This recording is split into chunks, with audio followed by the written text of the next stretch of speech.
Good evening, Crimson Tide Nation, and welcome to the 15th edition of the Alabama Crimson Tide call-in show right here on Alabama with the Voice of College Football from yours truly, Jackson Johnson, my partner in crime, Jeffrey Only Talk Sports, where we take your calls on the Alabama Crimson Tide. Plus, we go over all kinds of stuff going on, including the recruiting takes, transportal takeaways, and our school president resigning. What's going on there? Let me tell you something, folks. It's going to be a wild ride. How you doing tonight, good buddy?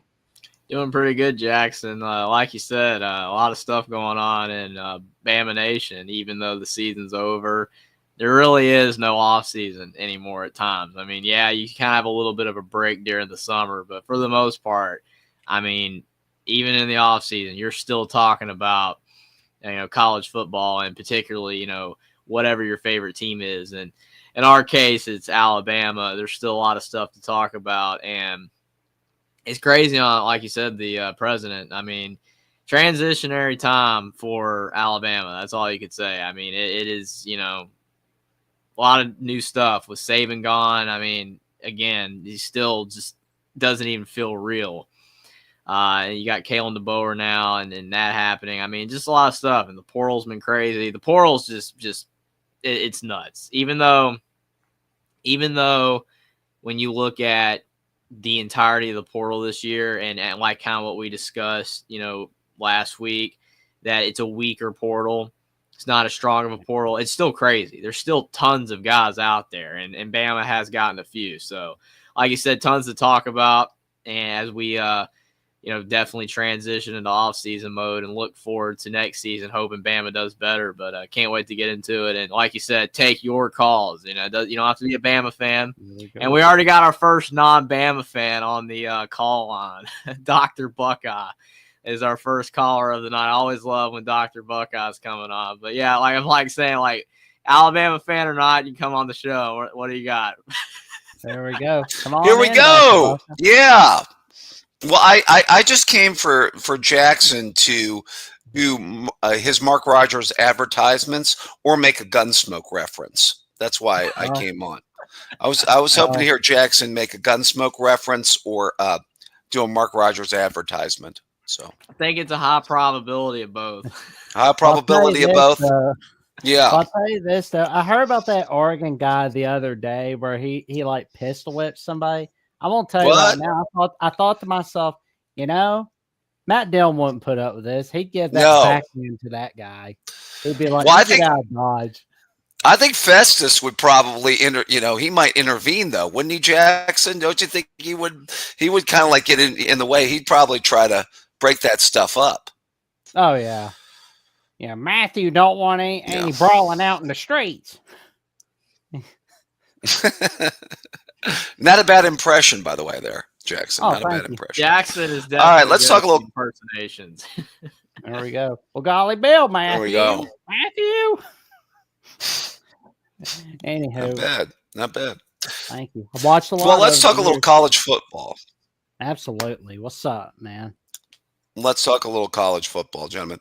I came to talk a little Alabama college football in general as well.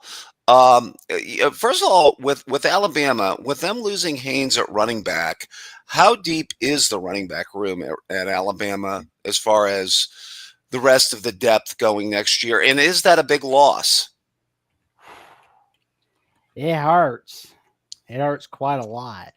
Yeah, okay. I mean, it's not a good loss because, I mean, it shows how much money Michigan is dealing out. I mean, Alabama never used to lose starting level players to other schools, but now they are. I mean, that's just the day and age we're in. And the Big Ten has deep pockets. Ohio State taking Caleb Downs, McLaughlin. Now you got Haynes going to Michigan. I know Haynes didn't start and Jam Miller did, but neither really did that much for Alabama this season. But I think it was more so because Alabama just chose not to run the ball that much. And I guess when, Haynes is looking at it that, besides probably Michigan's deep pockets too, Mullings is gone. He can go right into that starting role. Whereas at Bama, like the offense just didn't seem to be super tailored for his success. And I think Kalen DeBoer's got to fix that because you have to be able to run the football still well in college football. It's not as big of a deal as it used to be back when Derrick Henry and Mark Ingram were lighting it up at Bama. But, Yeah. and I even, looking at, Ohio State's great running backs too, Zeke Elliott, all that kind of stuff. It's not as big of a deal now, but it's still a big deal. And I think DeBoer's got to get that fixed, or he's not going to really be able to land high-level running backs in the future because they're going to see that. I don't think the depth is fantastic. I mean, I'm sure Jackson probably has the recruiting pulled up. They maybe have a few guys, but it's definitely not as deep as it's been in the past. Well, we got Jam Miller still on the lineup as of right now, and we have Richard Young, redshirt freshman. Daniel Hill's on the lineup. Frederick, man, we got a lot of freshmen. It's just not experience. I mean, maybe one of those guys breaks through, but it's not a lot of experience at all. Yeah. So it's kind of small. The one thing that I was going to say with Alabama is watching them the last few years is to me, and I don't know if it's necessarily the running back position, but it's been a while since Alabama's put together necessarily a dominant running game. Like Jahmyr Gibbs had a really good year in a couple years ago, but I always thought that was more about just Jahmyr Gibbs being that talented of a football player. You guys, not necessarily you guys being that good up front, or having a dominating offensive line. Not like maybe like the early Saban years or even the 2020 team, which I think had a dominant offensive line that year. But is that like an area? Is it in as much the running back play, or is it more of maybe not being as dominant in the trenches as you guys have been in the past, that's kind of, cost you in that area as far as putting together a dominant running game? I think it's a bit of both, honestly, because, I mean, when you talked about Jahmyr Gibbs and how good he was for Bama despite an offensive line that was worse, I think if you're a great running back, I mean, like Genty, Boise, the protection is good against bad teams, but like even when they were playing better teams and they were struggling, Genty still got his yards. If you're that good of a back, you can overcome that. I feel like you said in the past, Alabama's offensive line was so good and their running backs were so good that it was just you couldn't stop it. I mean, Derrick Henry, Mark Ingram, I mean, those guys were just insane. Najee Harris was great, right, and so many others. Brett Richardson. Absolutely. So many Ingrams players. and those guys, And now they're not, the running backs aren't as good, but the O-line isn't either. So then it makes it look really bad. I mean, Jahmyr Gibbs definitely did not have the offensive line that Najee Harris did, but he still had a good year. Right. Because he was that good of a player. You see what he's doing in the NFL. But I like Jam Miller and Haynes. They're not that impressive. Now Haynes can light it up in Michigan. We'll see. But from what I've seen from them, they just don't seem that elite. And since Bama's offensive line isn't either, it just makes the whole thing look worse. Bama's offensive line has to get better. The 2020 year was the last great Alabama offensive line, and that's why Mac Jones had the season he did. Obviously, Devontae Smith too. But like Mac Jones, if he played for Alabama this season, oh man, it would have been a whole lot worse. It would not have turned out very well. Well, you make a good point, Jeffrey, because he was a statue. He wasn't a mobile guy. He was a pure pocket guy. He could eat a sandwich back there. I mean, he had all the time in the world, you know what I mean? And obviously, he had the receivers, of course, having the Waddle-Smith combination doesn't hurt things either. And he had all day to throw. I will say, by the way, with Haynes going up north, they actually already have a pretty good running back. Marshall, watch out for him next year. Ohio guy. We didn't get him in recruiting. Jordan Marshall is going to be a player. Actually had 100 yards against Alabama in the bowl game. Could be a good player there.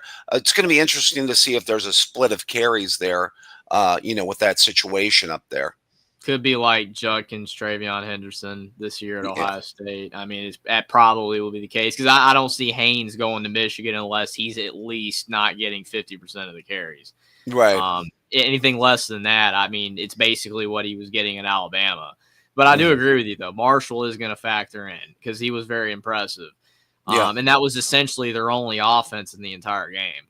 Right. I mean, like Michigan was so bad on offense in that game outside of Marshall, and the only reason they won was because Bama kept turning it over on their own side of the field.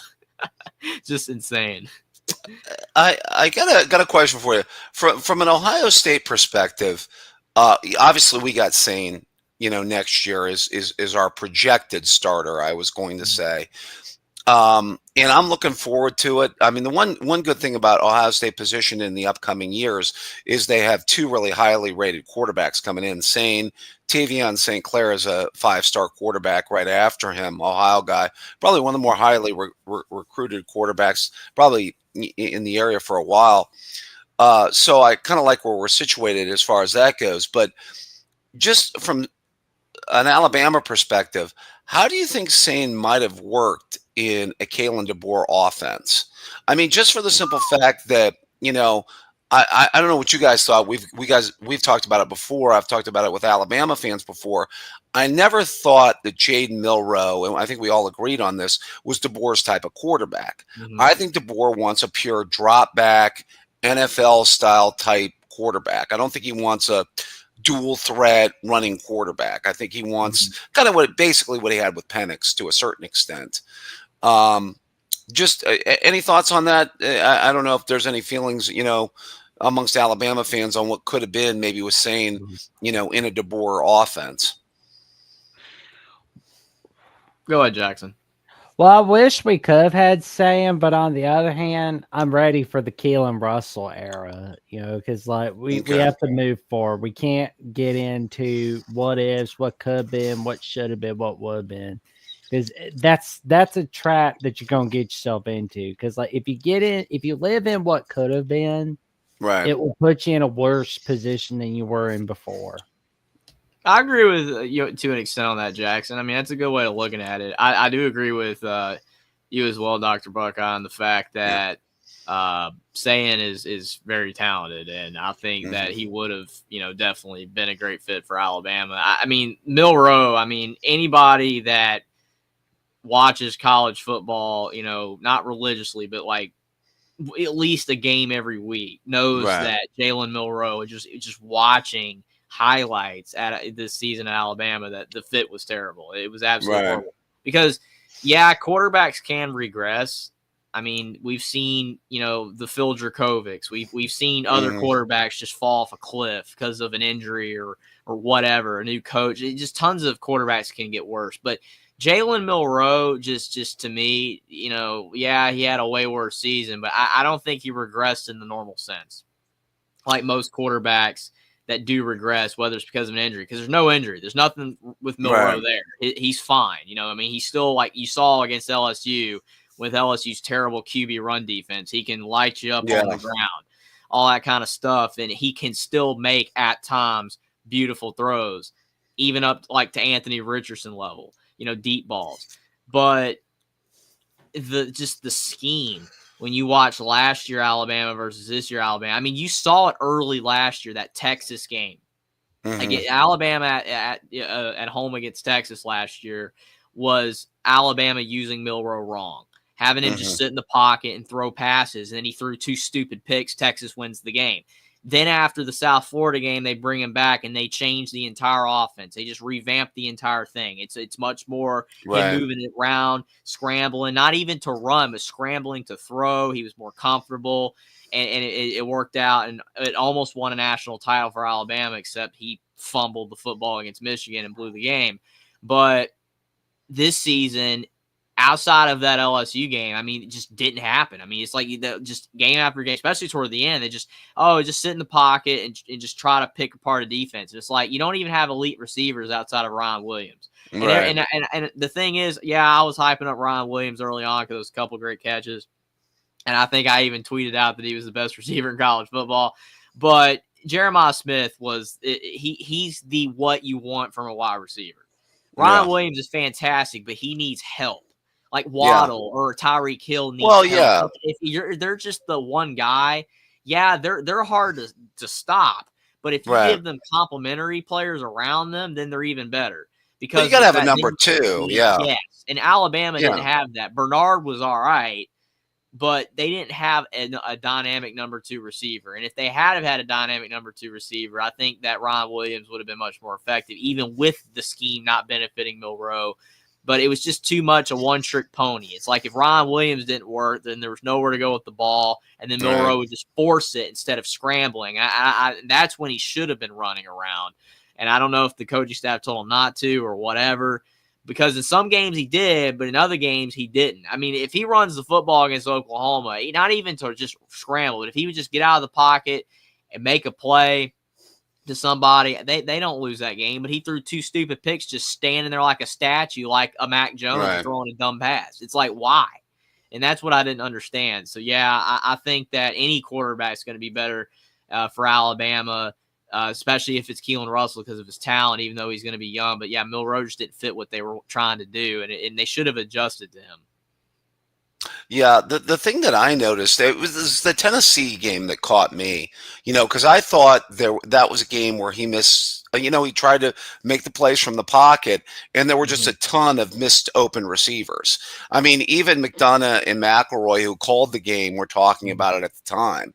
Where he's got a guy coming on like a crosser, and the guy's wide open, and he sails the ball.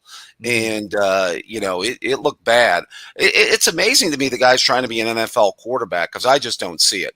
You think Anthony Richardson was a project for the Colts? I mean, this is – and now he's got more experience than Anthony Richardson, to be fair, but I just don't see how his game translates to the NFL. I don't. Oh, Anthony Richardson was overhyped. Like I remember when ESPN was showing the highlights, they were showing like that one highlight that he made. Like it's the one run against Utah. I still talk about it this day. The one run against Utah down the field, and they were already trying to say he was a Heisman candidate and that he should be number 1 overall pick. I'm like, come on, what are we doing here? It was a great play, but you can't just be a good runner to be a good NFL quarterback. I mean, Cam Newton in his prime was a beast, but his passing was inconsistent. He can make good throws every now and then, but he was inconsistent. That's why they didn't win the Super Bowl. He was great though. I mean, he abused his body and he ran all over the place. Cam Newton, and he's just big, but if his throwing was more accurate, Cam Newton would still be in the league.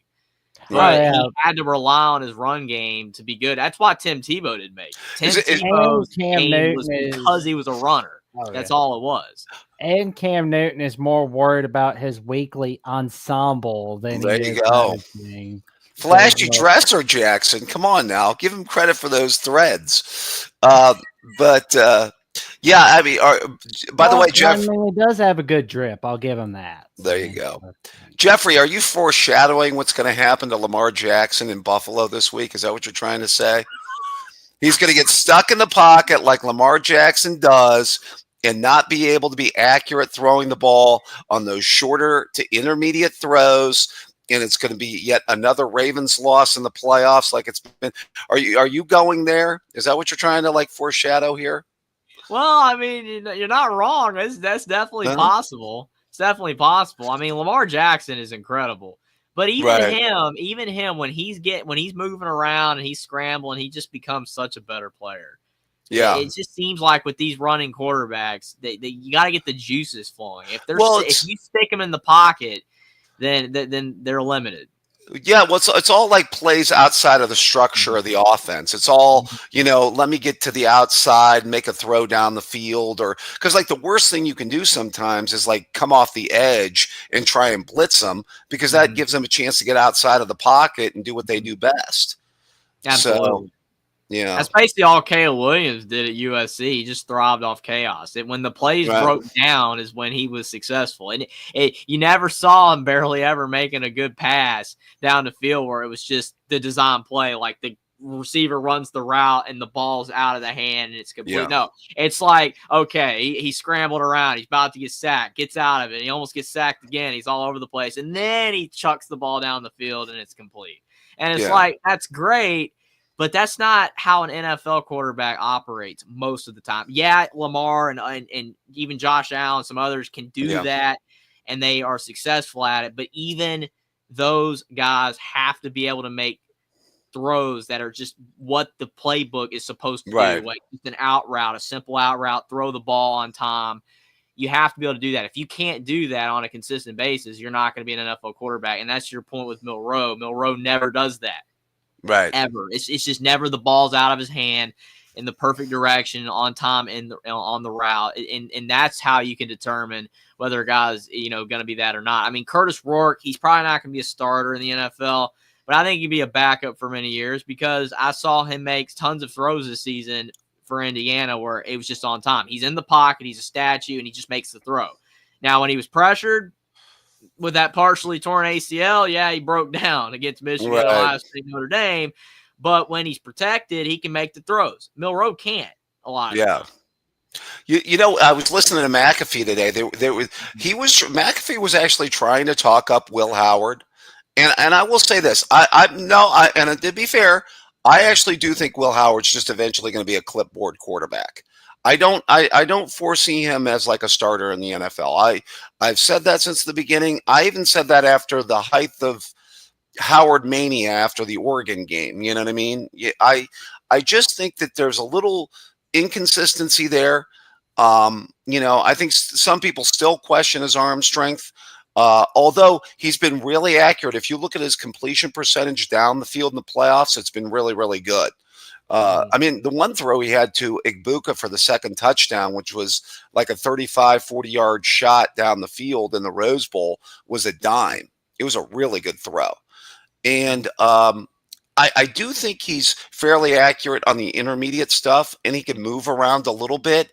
But I do think he just benefits from being in Ohio State's offense. Yeah. And obviously having Ohio State skill players. You know what I mean? Mac Jones, a little bit. I remember that season. Yeah. And I think Will Howard. Yeah, that's where I was going to go. I think Will Howard's a little better than Mac Jones, I think.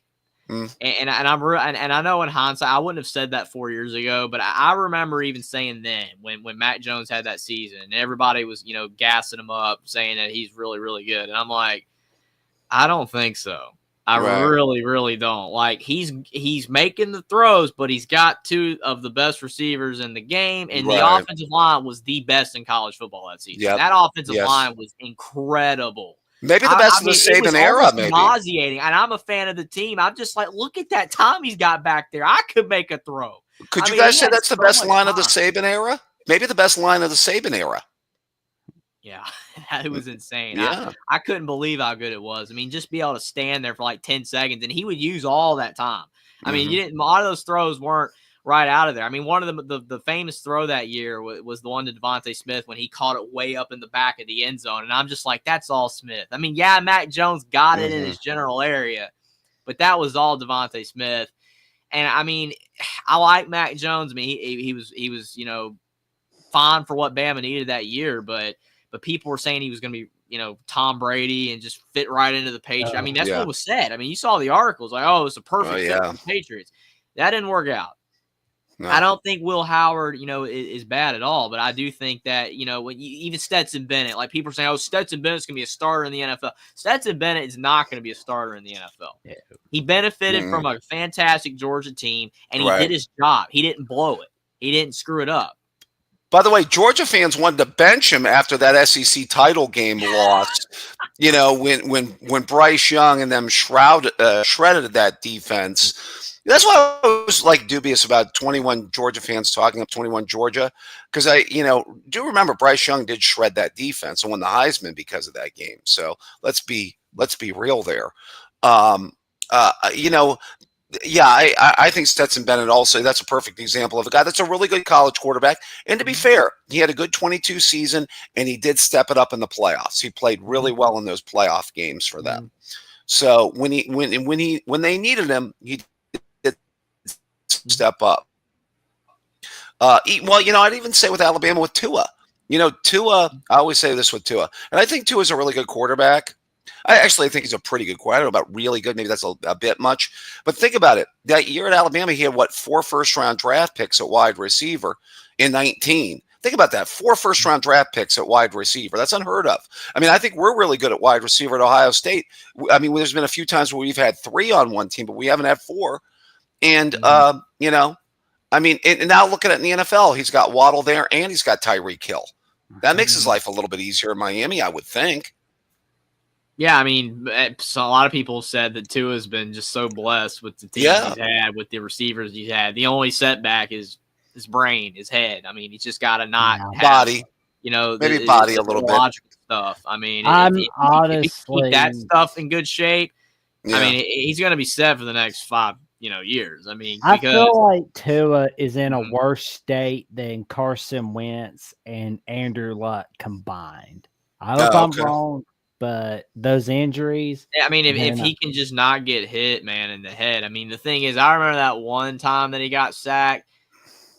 It looked like for about 98% of people that they would have been able to keep their head from hitting the ground, but he didn't. I don't know why, but I mean, he got sacked, and it was a hard sack, but it wasn't a hit that your head should have been hitting the ground. I don't know. He just let his head whip back like that, and then he didn't return, and he missed several weeks. And I was like, and people were saying, "Oh, throw the guy out of the game." It was a vicious hit. I'm like, no, it wasn't. It was not that bad. I'm not seeing it. I don't understand.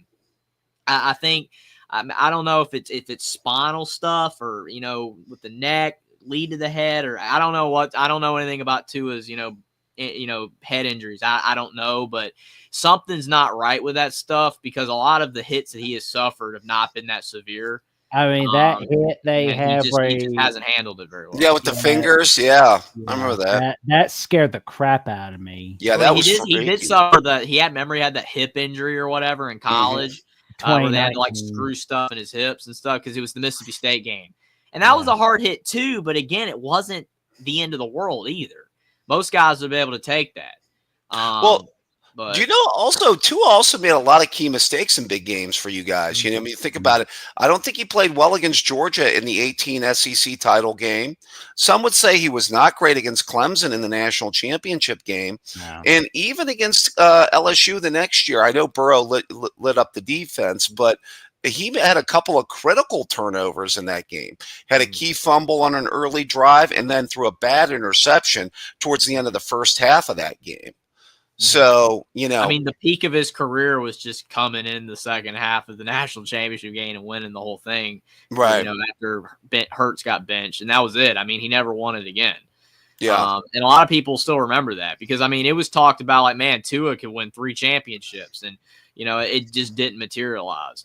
I don't know. I mean, I think I've always thought that Tua was overrated as well. But I mean, the thing is that it is so hard to judge quarterbacks. I mean, some people even like to say, "Oh, well, Mahomes is overrated and Brady's overrated because they always had great." Hey, Darrell's going to call in now. Come on now, don't get him going, Jeff. But you know what I mean. He called in on my show last night, but he'll call in tonight. I'm sure. You get to a point though where you just can't say a person's overrated. I think Tua is, though, to an extent. But I going back to like Will Howard, a player like that though, for a second. I mean, when you're talking about a guy like him, being probably a backup in the NFL, that's still really good though. Yeah. Because think about it. You have receivers, 3, 4 of them are out there on the field. Linebackers get rotated. All these positions have multiple players that play. Linemen, there's 5 of them. With a quarterback, it's 1 guy. There's 32 teams. There's 32 players. I mean, you have to be one of the 32 best quarterbacks in the country, in basically the world, whatever, to play in the NFL as a starting quarterback. That is a hard bar to cross. That's why most years out of all these quarterbacks like Quinn Ewers and Will Howard and Shadur and Curtis Rourke and Jalen Milroe, most of these guys aren't ever going to start. And most of these guys might get like a few games and then they're done forever. I mean, he has been summoned. He has been summoned. Oh, is he? Oh no! Oh no! Oh no! There's like no to real. That wasn't a troll on my part. I was just saying that some people say that those guys are overrated. They're not. Mahomes and Brady are fantastic. Yes. Do not. Darrell will not accept any Mahomes slander here. He will not be party to that, Jeffrey. Come on now. I mean, I can understand people saying like Eli Manning's overrated. I mean, yeah, if he didn't win the 2 Super Bowls and he beat the GOAT. average guy. I get someone like that, but not Beat the Mahomes goat. or Brady. It is been solid. But Moose has a question about what's going on in Tuscaloosa. Are they taking on walk-ons? Well, there are some walk-on tryouts on January 21st at the Hank Crisp Indoor Facility, 6 p.m. And it says you must be a full-time student at 12 hours plus this semester. Uh-oh. Is every able-bodied man from Birmingham going to try to go down there and, test their 40 time, I wonder, right? Yeah, there'll be like 35-year-olds trying to get on there. Now, that would be hilarious. Yeah. That would be hilarious. Surprise me. There we go. Hey, I wanted to broach a question that I don't think we went here before. Do we have and I talked about this with Mark, the coaches in the Big Ten versus coaches in the SEC comparison? Ooh, it's a good one.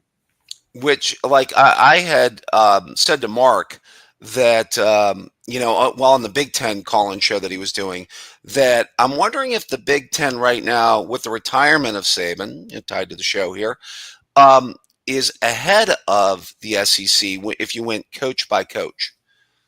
Like, would you take the roster of Big Ten coaches versus the roster of SEC coaches if you had to pick? It's a good question. I mean, that's really, really tough. I mean, I think there's a legit argument. I mean, Ron Day, a couple games ago, it looked like he was about to get fired. So, I mean, it's just really tough to say. And he's got such a great team. It's the same thing with Kirby. Kirby's got so much talent. That's why he's won what he's won. And this year didn't go as well. But I look at Kirby and Ron Day very similarly, even though Kirby's above Ron Day because of what he's done by far. But they're similar. I mean, Dan Lanning's made a great case for himself, even though just a terrible collapse in the playoff. But Dan Lanning's done very well. I mean, nobody really cares about James Franklin. I mean, in the grand scheme of things, I mean, everybody's like, oh, well, he's no good. I mean, he just wins a lot of games. That's all you can say. He gets good players. He wins a lot of games, and 98% of programs would love to be Penn State. So I don't know how you can be mad. But that's just the way it is. If Franklin is the third best coach in the Big Ten, let's say, after Day and Lanning, which I think is probably a fair statement, would that make him better than the third best coach in the SEC? I mean, if I'm just hypothetical here as you go down the list, because I mean, could you make the case you'd still take him over a Kiffin or a Heupel or some of these other guys in the SEC? Maybe even a Brian Kelly, although that's Brian Kelly might be a hot seat. Anybody's better than Brian Kelly. Well, that's true. That's what's tough. He's been to the playoff twice, though. He did take Notre Dame to the playoff twice, to be fair. Yeah, but he couldn't win the big one. That's true. The thing. Like with Brian Kelly, his teams at Notre Dame, Cincinnati, they could never win a BCS bowl. They could never win a New Year's Six bowl. That is the thing. I think a lot of people fail to understand, though, that some of these programs, the reason why these coaches can't go over the top and win the big game is because their team is just not good enough. I mean, when you look at Penn State and Notre Dame, recruiting classes, it's always around 10 or 8 or 12. They recruit great, but they don't recruit in the top 4 like Ohio State, Bama, Georgia does. It's a different ball game. Ole Miss doesn't recruit that high. I mean, what Lane Kiffin's done at Ole Miss, he was the first coach to ever win 10 games at Ole Miss. You know what I'm saying? Like, Ole Miss is not this historic great program here. Kurt Signetti won 11 games in Indiana, bad schedule, whatever. But it's like, that's why when even Mark says this, that's why he rates PJ Flex so high, because it's like, well, he's doing it in Minnesota. And I'm like, Flex mid. And then Mark's like, no, Flex great. He's fantastic. And I'm like, true, you got a point, Mark. But if you're talking about that with Fleck, you could do that for Signetti. You could do that for a lot of these coaches that, obviously Signetti doesn't have the longest track record at a big school, but a lot of these coaches have teams that just don't get players that are on the level of Ohio State. So should they be weighted higher for the success they are able to achieve? Yeah. I think that's fair. Because I mean, you look like Kurt Signetti. What could he do with Kirby Smart's rosters? Win a national title? We'll never know. But could he? Right. Probably. I don't know. Well, It's just that's the thing. Well, that's what's so hard to gauge. Well, there's a couple things though I would throw in, Jeffrey. I do think that if you had, let's say Penn State recruits at 9, for instance, Mhm. you know, in recruiting rankings, which is they've been around that class, you know, in the past however many years. But what if the NIL helps them fill a couple of holes? Oh yeah. So you have to, and the portal helps them fill a couple holes. So the NIL portal kind of helps them, you know, maybe pick up a player or two. I'm not saying that they would get Downs or Junkins, you know, or somebody like that, you know, in the portal class. But if they got, you know, for them, let's put it this way. I said this about Penn State this year, actually. And I'm glad you kind of brought up Penn State because I was going to go with them in a minute. I Oh, said, they played LSU. It'd be a disaster for the Bayou Bengals. oh, by the way, one thing with LSU, show you how bad Brian Kelly is. Watch the NFL this year. Brian Thomas and Neighbors have been balling as receivers, and Daniels is going to be Rookie of the Year at quarterback. And he lost That's called underperforming. 3 games with that team last year. Yeah, but I mean, yeah, like Brian Kelly has better talent at LSU than he had at Notre Dame, but he's winning less. right. I thought he was gonna have an easier shot at a national championship. No, it got than he harder, ever would Brian at Kelly, Notre because Dame. you're in a tougher conference now. You're in a conference now. Okay. Right. Brian Kelly is such a dumbass. I never said that. I never said that.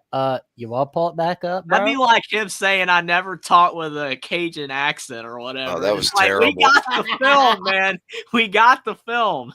Jeez. Yep, we got it. Dude, that talk about cringe. There's the definition of cringe. Was that with Kelly, by the way? You never talk in a way that you're not. Like if you don't know how to, like Jackson can impersonate, but like if you Right. can't do it, don't do it. It's embarrassing. Yeah, that's okay. Yeah, he's going to be as much Cajun as Jackson's going to be Irish Catholic or something like that. You know what I mean? It's just like, it's okay. I mean, it's okay. You're, you know, that's who you are. I mean, it's, you know, come on. Yeah. I mean, And I just keep thinking about that stupid dance move that Brian Kelly was doing. Like he thinks he's relatable to teenagers. right. Yeah, that's bad. That's yeah, bad. the GIFs, man, of that are so good. But you know what? You mentioned the Penn State thing. I was just going to go there, Jeffrey. Is like, first of all, they got some good news, by the way. They got both their running backs to come back this year, which are really good. Allen and Singleton are really good backs. Oh, yeah. I did say like they were like a test case this year of a team that if they could have scored one, like I said, if Penn State would have scored one really good receiver in the portal this year, like imagine Penn State with one really good wide receiver this year. Mm-hmm. Right? Yeah, because think about their roster. They had 2 good DNs this year, and that Dennis Sutton and Carter. They had the best tight end in college football. They had 2 really good running backs. And, you know, say what you will about Aller. And me and Darrell have kind of gone back and forth. My opinion was he's got nobody at wide receiver. I'm saying that, and what did you just say a second ago? Every team needs at least 2 good targets to throw the football to. They only had 1 good target to throw the football to, and it was Warren. I don't understand why every defense just didn't build a fort around Warren and like quadruple team him and force him to throw the ball to their garbage wide receivers. You know, because they didn't have anybody out there. Yeah, I mean, So- imagine like Georgia if they just had Brock Bowers and that's Right. it. Like they didn't have anything else, and like they had McConkey. You know, they Right. had another weapon at least. So I don't know. That's a great point. I mean, they're so close because I mean Warren was fantastic, unbelievable tight end this past season for Penn State. The backs are like you said. Everything was there. I feel like Notre Dame's kind of the same way, though, if you really look at it. I mean, Notre Dame doesn't have a big weapon at receiver. Really, their entire offense is just, you know, generated by Leonard's mobility and the backs and like that triple attack. And yeah, they've got, you know, Bo Collins, whatever. But it's just not a lot. I mean, if they had a legitimate receiver like Jeremiah Smith is on Notre Dame. Right. I mean, or Penn State. Yeah, Well, possible. It's very well possible. Because I mean, the thing is, could Notre Dame beat Ohio State? Yeah, they could if Ohio State had a game like the Michigan game. But if Ohio State plays the way they've played the last 3 weeks, Notre Dame's not going to win. I mean, they cannot hang with an Ohio State team that's putting up 40. It's well, just not going to happen. I will say, kind of early feel on it, and I've talked about this just talked about it on a Buckeye show. I'm not overconfident or trying not to go in overconfident. I basically almost called the Texas score. I said 28-17 against Texas, and I was close to right.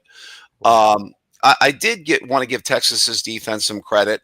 And some of the fans were talking about it was Ohio State playing down to them, and they did have some stupid penalties. But I gave Texas's defense some credit because I think they had a far better secondary than Oregon or Tennessee did. See, I knew Tennessee's secondary was fraudulent.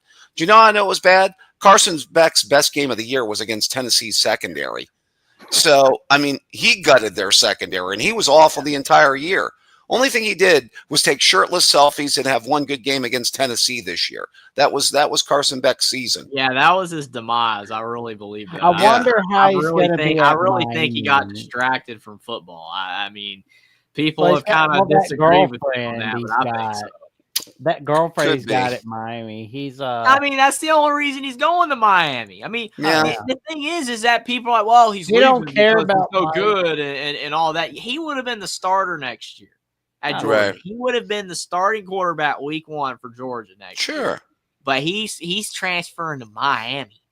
Because why? And the thing is, I wrote on Twitter, I put, wow, I'm so shocked by this. And I have a crying face next to it. And then somebody was like, didn't you know that his girlfriend's at Miami? And I'm like, you didn't understand the sarcasm? Like, I know. That's the whole reason I wrote that. Right. Okay? I mean, like, I feel like Charlie Brown in the Christmas one. Don't you know sarcasm when you hear it? I mean, my goodness. I mean, I'm like, Carson Beck is destroying his football career. He literally is destroying his football career over her, and people disagree with me. I feel I'm right. That's funny. I mean, Carson Beck going over to Miami. I don't think he's going to get him an ACC title, but I mean, if he does, then I'll be like, well, I made a moronic statement on January 16, 2025. Well, I will say this. I watched a certain former Ohio State quarterback feed off of bad ACC defenses this year. His name was Kyle McCord. So, But I mean, nobody's got Kyle McCord in their top 3 rounds either. No, I know. Well, but maybe Beck could go to Miami and put up some numbers against weak defenses. That's all I'm saying. He could. I just don't think that really sets you up for success in the NFL either, because that jump to tough defenses is too large. But you never know, though. It could help him look good. I mean, all I know is that Carson Beck at one point was a first-round draft projection, and now he's gone. He's done. Well, Jeffrey, what were the top 2 quarterbacks coming into this year? It was Carson Beck and Quinn Ewers. Milrow too. Milrow. Well, Milrow, yeah. Oh yeah. It was kind of like this. I cannot wait to see Notre Dame Miami in week 1. That's going to be I want to see Notre Dame just dump holy water on Miami. Catholics versus convicts, baby. Let's get it together. 2025 edition. Yeah, there you go. There you go. Let's do it. That's one of the best names in college football. It's all about the Dame. The Dame. It's all about the Dame. No, I would just to the point though on the game on Monday. I was just a quick kind of like opinion of it. I'm kind of with you. The thing with me is I just don't know how Notre Dame moves the ball. I mean, maybe they throw some short passes to the tight end or to the backs. I know their one receiver had a good game against Penn State. I just don't see him cooking the Ohio State secondary the same way he did Penn State's. Which, to be honest with you, I thought Penn State, as lousy as Aller looked in that game, I thought once it was 24-17, I thought the game was over because I thought 24 points was going to be more than enough to beat Notre Dame in that game. Me too. I thought Penn State had the game when they went up too. I agree. Yeah, I just thought, like if you'd have told me before the game, if Penn State scores 24 points, is that more than enough to beat Notre Dame? I said, of course, because that offense and its limitations. Because essentially their 2 touchdowns against Georgia was a defensive score set up by a fumble and then the kickoff return. So. Yeah, I agree. I hope Moose is being sarcastic on this one. Our man Moose. Yeah, there you go. Oh my God! I can't imagine why you feel that way, Moose. Like, I don't know. Well, it's because it's like Ohio State, Notre Dame. I know what it is, Jackson. I was being sarcastic again. There I go again. You're good, man. You're good. It's kind of like Leonard Shelton, where he's like sarcasm. Like somebody's going to get the sign out at some point. Well, yes, I believe you me. I've had all kinds of times dealing with the largest fan base at Mark Rogers. By the way, all the TTUN fans. Not always fun. Those scum fans. I had to man. turn off the screen for a moment just because, like, I'm just trying not to laugh at this. Like, that's funny. The thing is, the way Ohio State, Michigan fans interact online is just hilarious. I mean, that's why I'll write, like, just occasionally I'll say something like there is like no crazier fan bases than the social media war between Ohio State, Michigan, and then people like, no, it's only Ohio State, it's only Michigan, we're the good ones. And I'm like, you guys are both crazy. Like, what are you talking about? Well, not every fan, but like the ones that really get heated on social media, they know who they are. Oh yeah. Jeffrey, I'm getting the T-shirt that says "Lunatic Fringe." We are the Lunatic Fringe. To quote the 80s metal band. The 80s metal band. Yeah, Lunatic. By the way, that would be a great 80s metal band. I don't care what you say. That would be on it. Yeah, I mean, hey, college football fans, we're passionate people. We're passionate about our teams. I've seen folks from the South. Come on now. Well, I've seen some passionate college football fans in the South. I will never forget the Alabama A&M game when Alabama lost to A&M that year with the field goal in Kyle Field a few years ago. The uproar from Alabama fans after that game was bad. It was not good. That was like the first crack, I guess you would say, in the Bama foundation.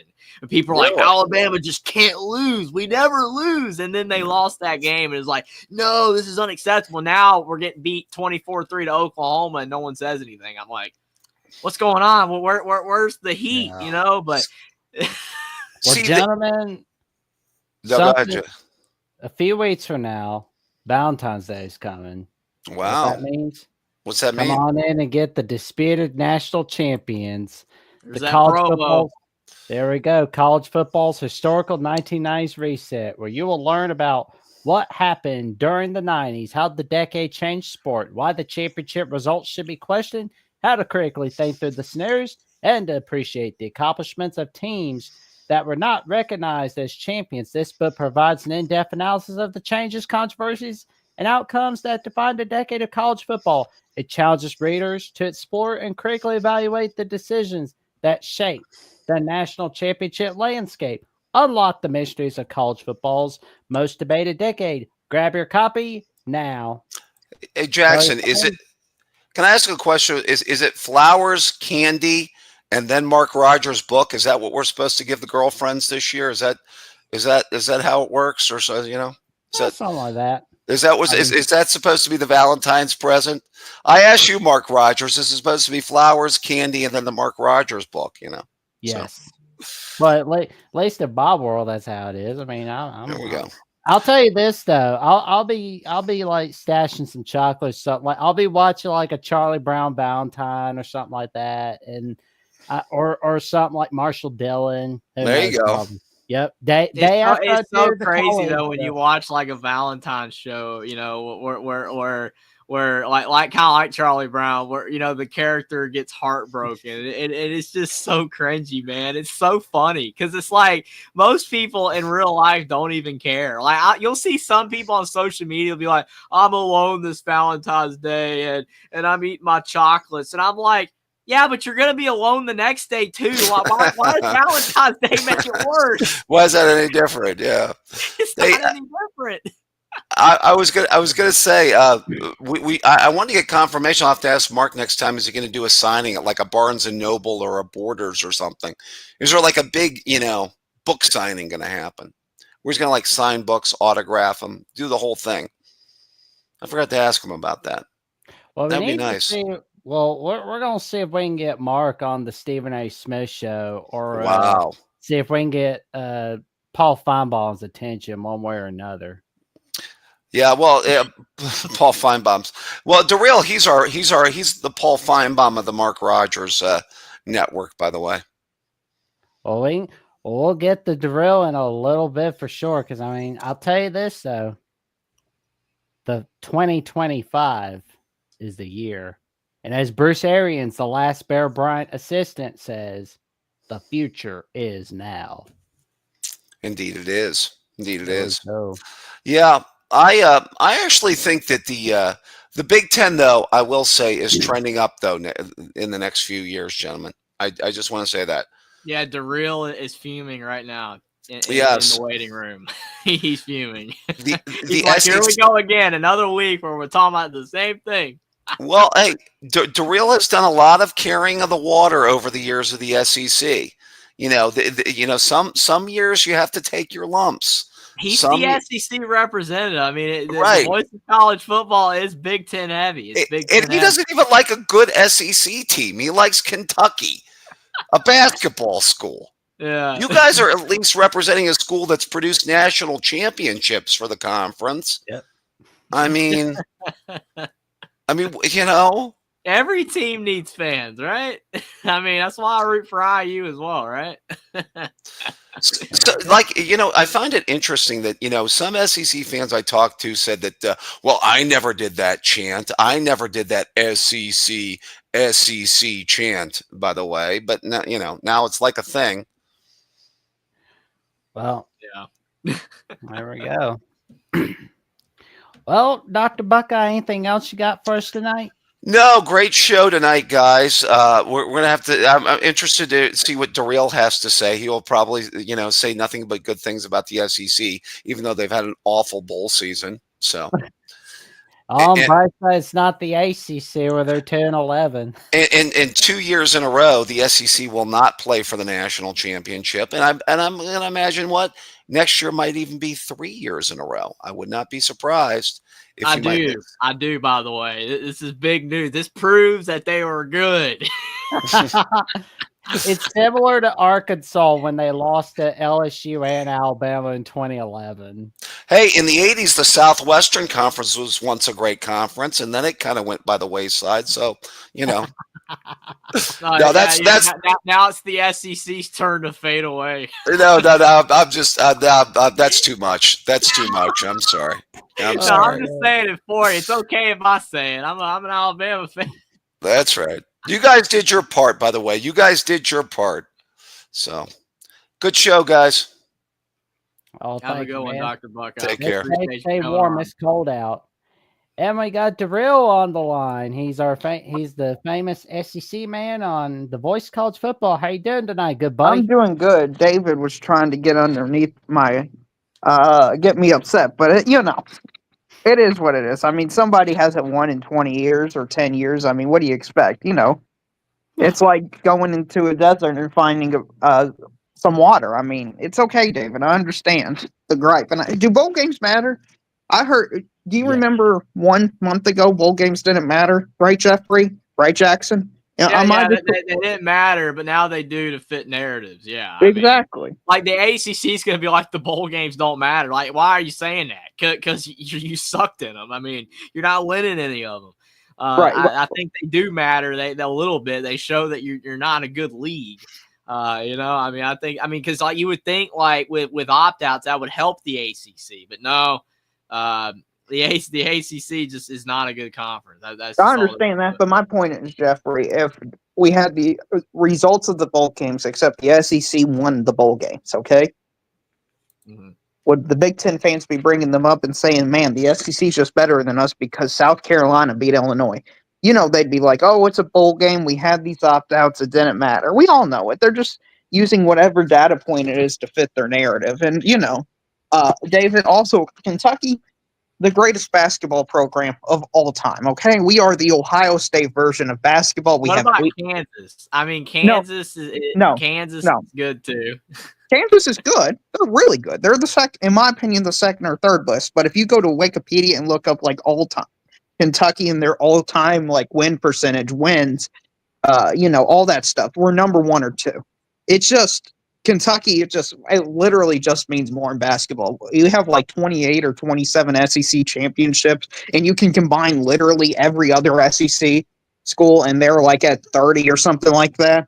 I mean, for a while, Kentucky by themselves had more than every other school but Calipari over the last 4 or 5 years. So, we lost that record. Similar to how Alabama, Kansas, Kentucky, and North Carolina are the top 3. I don't know how you want to order. I guess Kentucky's 1, but Carolina's there too. Because I mean, they got so many wins, championships. Michael Jordan. I mean, North Carolina's got a big argument. I mean, I don't know. It is close. It is close. Right. But just looking at it from my perspective, and there is some bias because I am a massive Kentucky basketball fan, but to me, it's pretty clear Kentucky's number 1. They are the Ohio State or Alabama, because I believe Alabama's number 1. They are the Alabama football. Well, Mark's saying UCLA's most titles ever, but I mean, they haven't won anything in 30 years. Right. I they're mean, 1. Kentucky's 2. Won all those titles with small tournaments. I mean, does that count the same? I mean, you got to realize that back in the 1960s when he was winning all those titles, I mean, most programs were garbage. Indiana wasn't good back then. I mean, a lot of the big programs were not. There wasn't even the big Duke league. was nothing. UConn was nothing. I mean, it's not the same college basketball as it is today. I mean, trust me, it was impressive, but I mean, North Carolina. They also had Kareem Abdul-Jabbar. Programs have won in the modern era. UCLA really has, and outside of the 190s one. Right. They also had Kareem Abdul-Jabbar for like 4 years, and they won like what? They lost 2 games under him. Or maybe 3 years. They lost 2 games total. It's like if Larry Bird had gone to Indiana instead of Indiana State, then Bob Knight would have won more. Right. It's the same thing. Right. But if you look more into the metrics than just who's won the most national titles, you look at total wins, win percentage, those type of stats. Kentucky's pretty clearly head and shoulders above everybody else. Kentucky's win percentage is like 77.6%, somewhere around there, and nobody's really even close. So, it's good to be good at something. And David doesn't understand that why the SEC chants SEC, but yet he's on here saying the Big Ten is better than the SEC. Can you help square that circle for me? Can you help explain to me how he's allowed to say the Big Ten is better than the SEC and cheer for the Big Ten, but SEC fans aren't allowed to cheer for the SEC? Can you explain that one to me? I mean, again, I think it's more so I mean, you're a part of the voice of college football community, Darrell, and the community leans toward the Big Ten. I feel like it makes it seem like it's stacked against you. But it's like SEC shows are. I mean, it's going to be all like SEC, gassing it up.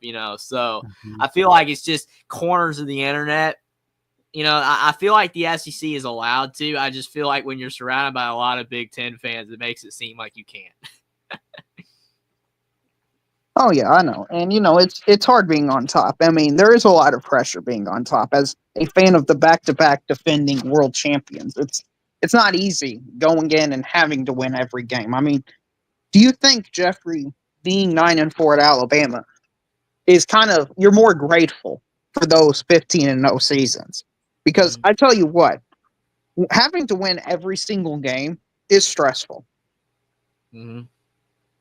Yeah, I agree. I mean, like we were spoiled by the success of Alabama, and now people are clowning on us. I mean, 9-4 for a lot of programs is really great, but yeah, I mean, it's like when you're not at the top anymore, and all those years that you were, people are going to step on you because it's finally over. It's our turn to beat up on you. I mean, like Vanderbilt hadn't beat Alabama in 40 years. They finally beat them. I mean, stuff like that. I mean, like, oh, we took down the mighty Bama. I mean, that's just the way it is. I mean, like you said, there is so much pressure to be at the top, and it takes, special coaches and special players and a great system to keep it that way for as long as they did. But it can't be sustainable forever.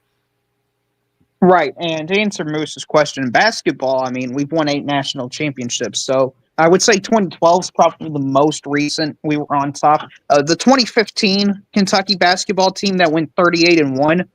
I mean, we lost in the Final Four. I consider that team to be pretty good. They had like John Wall, Boogie Cousins, those players on the same team. I mean, that team was insane. Devin Booker, I believe, came off the bench for that team. Think about how good Kentucky was that year. Devin Booker, an All-NBA player, came off the bench for Kentucky. I would consider that Kentucky team to be on top. What do you guys think about Alabama? Do you think Kalen DeBoer can rise up next season, or do you think it's just going to go down? Because, you listen to these shows, and you got all these callers on the Paul Feinbaum show, like Legend and stuff. All these callers, after one game, fire Bama, fire Bama. Everybody's got to go. Kalen DeBoer's got to go. The athletic director's got to go. You know how it is. And we love those Alabama callers. Those are, they're literally legends. Sounds like I need to call on there real soon. Just kind of have a talk with those people. Just be like, you've been listening to some idiots, Paul. Right. And when I said legend, I didn't mean legend, the caller that called in there. I meant the legendary Alabama fans. It's confusing because there's a guy named Legend who is a legend on the Paul Feinbaum show. Does that make sense? Yes. Okay. I'll make sure to do that, Mark. But I got a feeling that I'm gonna have to do it like 5 minutes before the start of the show. Like make sure to do that. But I'll make sure to film the behind the scenes waiting room, because I remember like the last two times that two of the times that I called in like this March of last year. One of them was when I was sitting there waiting. It was like this guy Jim telling Paul what a weasel he was and how stupid he was. Which I was trying not to laugh, but I was like, okay, get to my turn. Oh, I plan to, Mark. I plan to. I will. We can easily, if Mark wants to go on the Paul Feinbaum show, I imagine he can easily get on it. Do you all watch that SEC podcast? Yeah, I think so. They've only got like 15,000 subscribers, and Mike on there gets on Paul Feinbaum. Was Jim from Tuscaloosa. He was he was yelling at Paul, which I thought was pretty funny. That might be who I was referencing. Jackson. Sounds good to me. I mean, Double J and Jeffrey versus Shannon Sharp and Stephen A on first. Yeah, and then afterwards we could all get drinks. Get Stephen A to tell us what it's like on some of those shows he's been on. Be like, hey, what was it like on Real Time with Bill Maher? And what was it like on the Club Random show? We just don't need to ask any of the people over at Fox Sports 1 what's going on. We need to skip that. And I'll ask Shannon, like, hey, do you have Cat Williams' phone number? Please tell me you got Chris Rott's. Man, I'm just going, but in all seriousness, though, like I have a feel that would be a great conversation. Yeah, if you can get more than 30 seconds with Paul Feinbaum, because there's sometimes whenever he just tells the caller doesn't know what they're talking about, or he's just busy, he's like, oh, that's all you got to say? Dump. You wait like an hour and a half. Good God. That's what I was talking about, Steve. You knew what I was talking about. Oh my gosh. Yeah. Stephen M. Smith. Yeah, he does go on the Feinbaum show. He recently left Touchdown Alabama a few weeks ago. He's kind of going solo, but I got a feeling things are going to work out for him, because I mean, like, he's got a lot of followers. I mean, he's pretty cool. It's a shame to see him leave Touchdown Alabama, but I mean, it's pretty cool to see old Stephen M. Smith go solo, and I wish him nothing but awesomeness. What about David Greenshield saying Stephen A. Smith should never be allowed to speak college football? I feel like Stephen A. Smith, like, the only things he knows about like college football are like Alabama, Ohio State, Michigan. Most people know those teams, though. Oh, you forgot something big, Jackson. Deion Sanders. You forgot about that. Oh, yeah. Like, he only does 60 Minutes even knows Deion Sanders. Yeah, because like Stephen A. Smith, if you asked him about like say the 1948 Iron Bowl, he couldn't tell you. If you Well, asked him no, about punt, Bama punt, he couldn't tell you. If you asked him about Oklahoma's winning streaks from the 1950s, he could not possibly tell you. You ask him about BYU, Utah, or anybody in all of college football, he couldn't tell. He'll just have that bad. He'll just have that bad look, like He he's wouldn't George know the Civil Jefferson. Just War. be like, He wouldn't know which rivalry was the Civil War. oh man. you're talking about that one that was renamed from the Civil War for reason. Yeah, That and it's most people still, call it's the still Civil War. called the Civil War for like 98% of the fans. Oh man. I'm just gonna laugh when he just goes. Well, if you could have the Civil War, why, or if you can't have that, then the Holy War. I mean, like, come on, like, I mean, you just get rid of all of them, man. I mean, 98% of Oregon and Oregon State fans still call it the Civil War. Right. That's something else that I find hilarious is I still see Big 12 fans saying BYU should have been in the playoffs.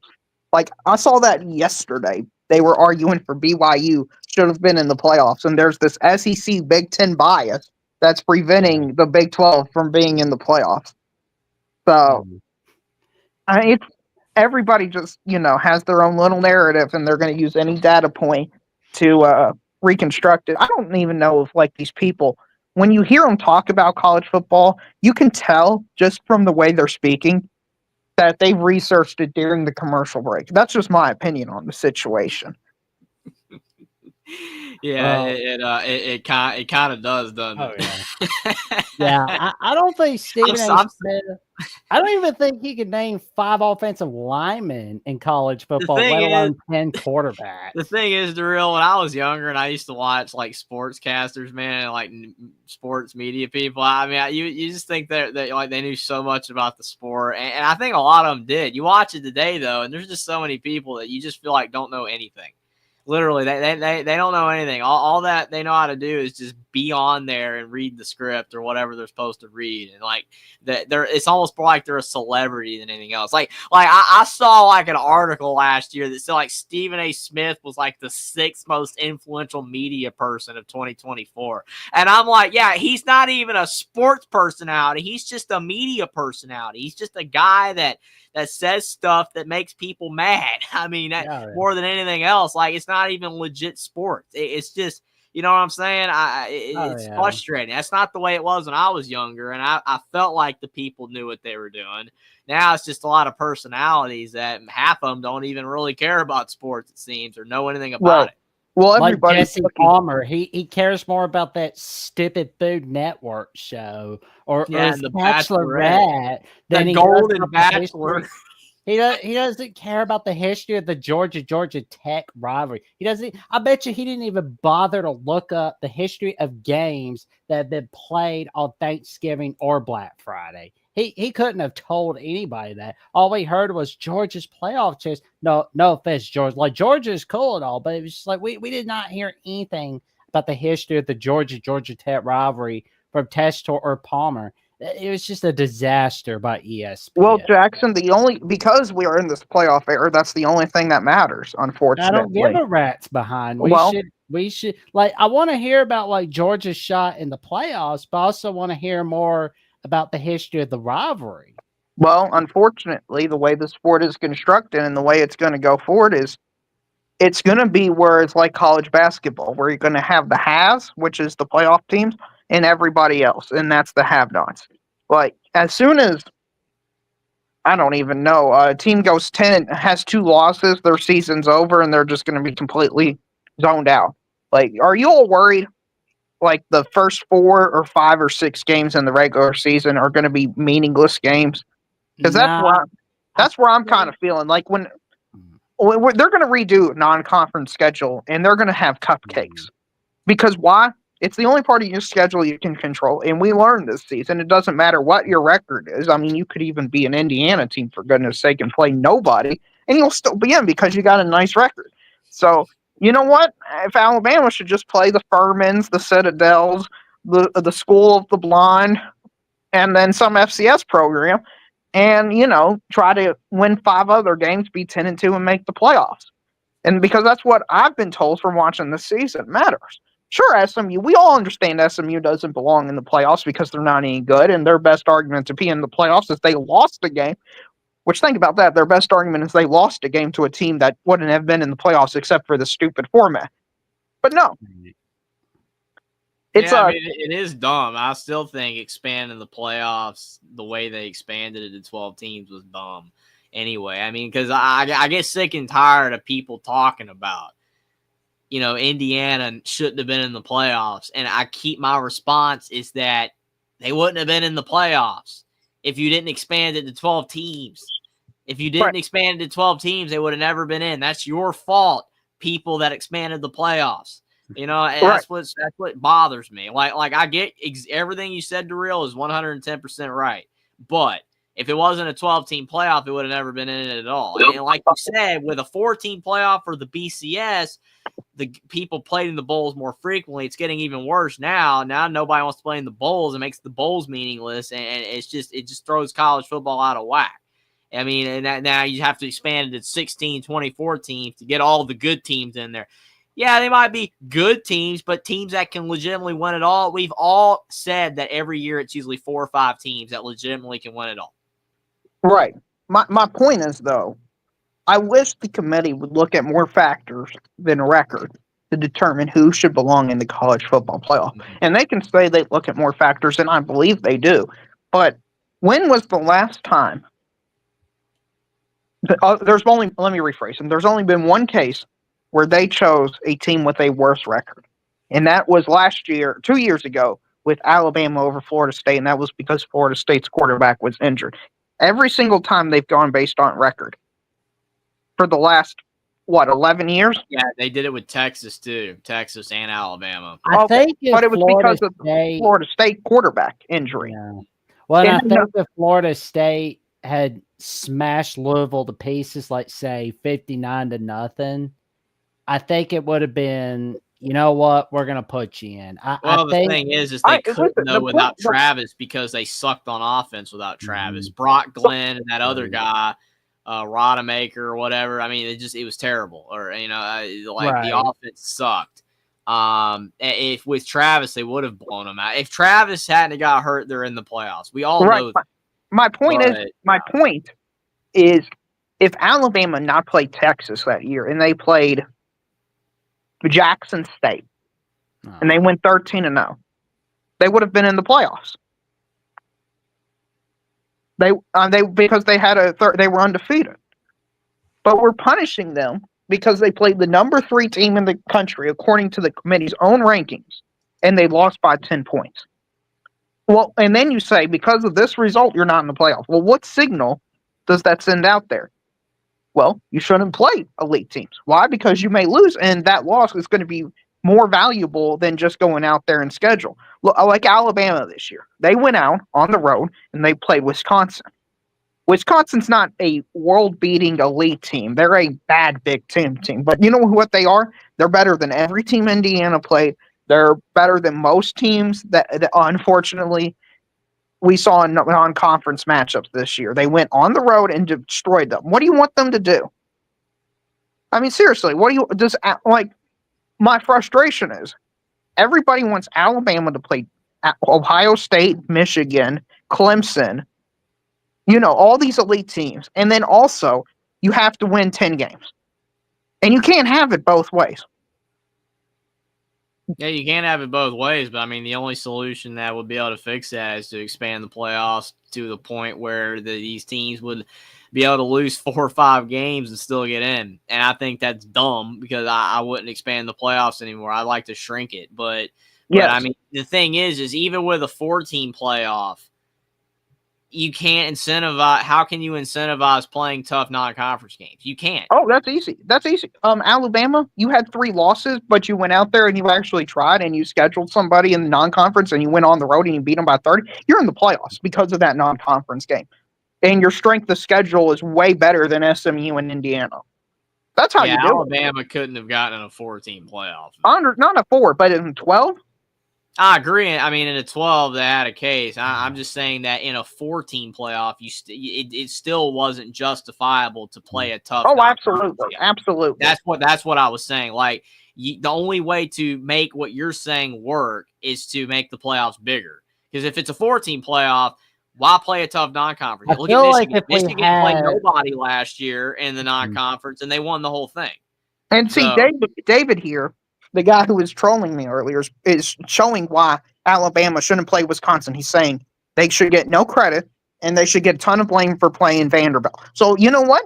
Alabama should play 4 FCS games a year. If you're going to give them absolutely no credit for playing Wisconsin, then just play 4 FCS games because you're going to give them as much credit for playing those 4 FCS teams as you're giving them for going on the road playing Wisconsin. Hey, did you all like watching the Alabama Wisconsin game?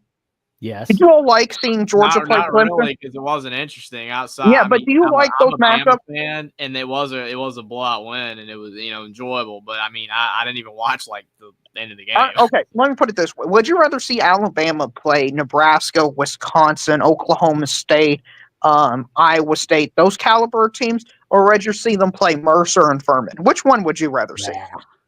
I'd rather than I don't play wanna watch- Oklahoma State and all those teams. Yeah, I would absolutely. Not So- too crazy about watching Alabama, Mercer, and Furman, but I'm just like, I'll watch it anyway. I understand, Jackson, because you're a complete degenerate and you'll watch anything that's football related. That's my job. I understand that, but my point is if you want to have good matchups, good non-conference matchups, then we're going to have to go from this "you are what your record says you are" mentality. Mm-hmm. And it just frustrates me that I was told as an SEC fan, I'm sure you guys were told, well, the SEC, they only play 8 conference games. They schedule nobody in non-conference play. If the SEC went out and scheduled on the road non-conference games, then they would be rewarded. And then you know what we do? We go out there, we schedule these non-conference games, we win most of them, and we get no rewards. Mm-hmm. Yeah, So- I mean, the problem is that Alabama just couldn't lose to 2 crap teams. That's the problem. I mean, Well, the year that we won the national championship in 1978, would you like to hear who was on our non-conference schedule? Right, I understand. And David, I want to respond to David. And yes, that game should have heavily been factored into the discussion point because at least you went out there and played Oklahoma. Like, I'm consistent on this. If you play I value who you beat way more than who you lose to because Alabama showed that they can beat Georgia. Ole Miss showed they went out there and beat Georgia. No offense to you, Jeffrey, but Indiana didn't show anything all year in terms of beating the elite teams. Neither did SMU and neither did Clemson. I want a tournament who, if we're going to determine a champion, every team in the bracket can win the championship. I have belief and win. I think like the plan was to put Alabama in the playoffs, but I think like ESPN kind of realized that, okay, maybe no one's really going to like seeing Alabama in the playoffs again. So we got to start. Alabama didn't lose to 2 teams that were garbage, then they would have been in the college football. I understand that, but my point is, Alabama, in terms of their scheduling making, has to do. If you're not going to give them any credit for beating anybody else, then they should just go out there and instead of who can we beat to increase our resume, we need to do everything to mitigate our resume as much as possible and make it to where our resume is just completely bland, completely boring. Hey, we beat nobody of any significance. We didn't do anything, but at least we won 10 games.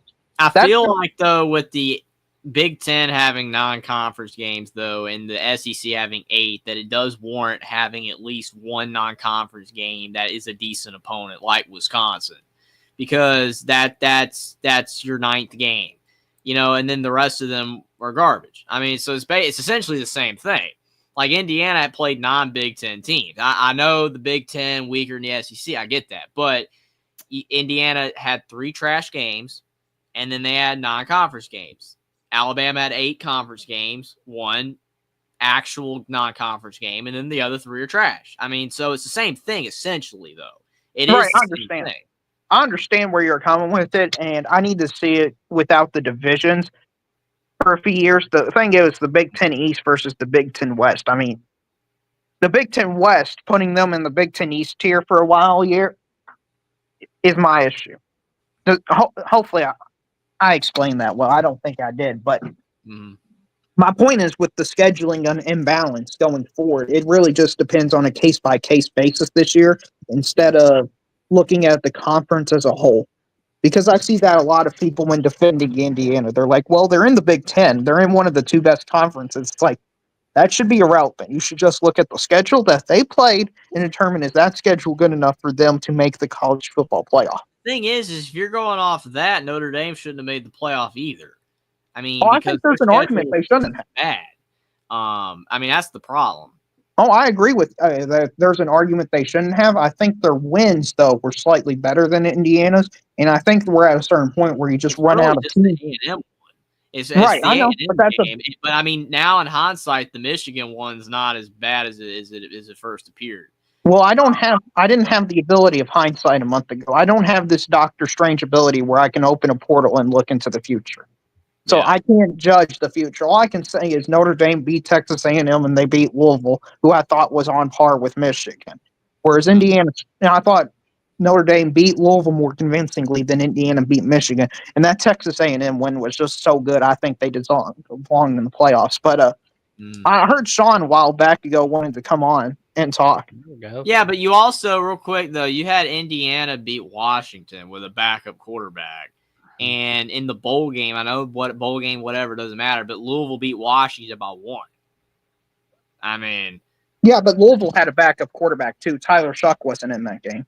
So. That's true, but that's the same argument. There's a lot of different arguments you make. Just like someone said earlier that Alabama was actually not playing very well against Wisconsin when Tyler Van Dyke was in. He gets hurt, and then Wisconsin rather just folds. They just completely fall apart because the backup was terrible. So, I mean, there's a lot of different arguments that you can use. I just think that Indiana and Notre Dame was not that far apart. I agree with you that Louisville and I think Michigan's a better team than Louisville. I'm sorry, I can't.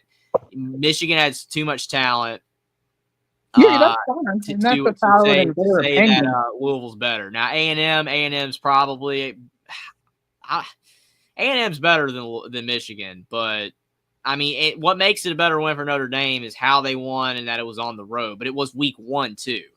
Well, if we're going to get into that game, then we're going to need to weight these games properly because I just treat every single game as equal throughout the season. I know some people are a fan of weighting it.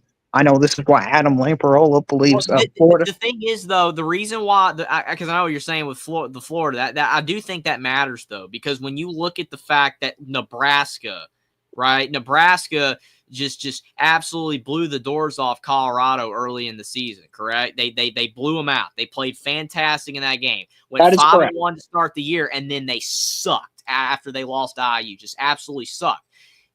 So teams should be weighted because teams change. Michigan at the beginning of the season was a lot worse than the team they became that almost beat Indiana, that beat Ohio State, that beat Bama.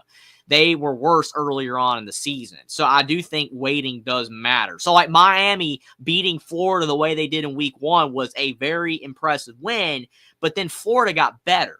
Florida got a whole lot better as the season went along. Lagway's coming. I mean, Graham Mertz played against Miami. I mean, what if Miami plays at Florida in the swamp the week Ole Miss played them? I think Miami loses just like Ole Miss did.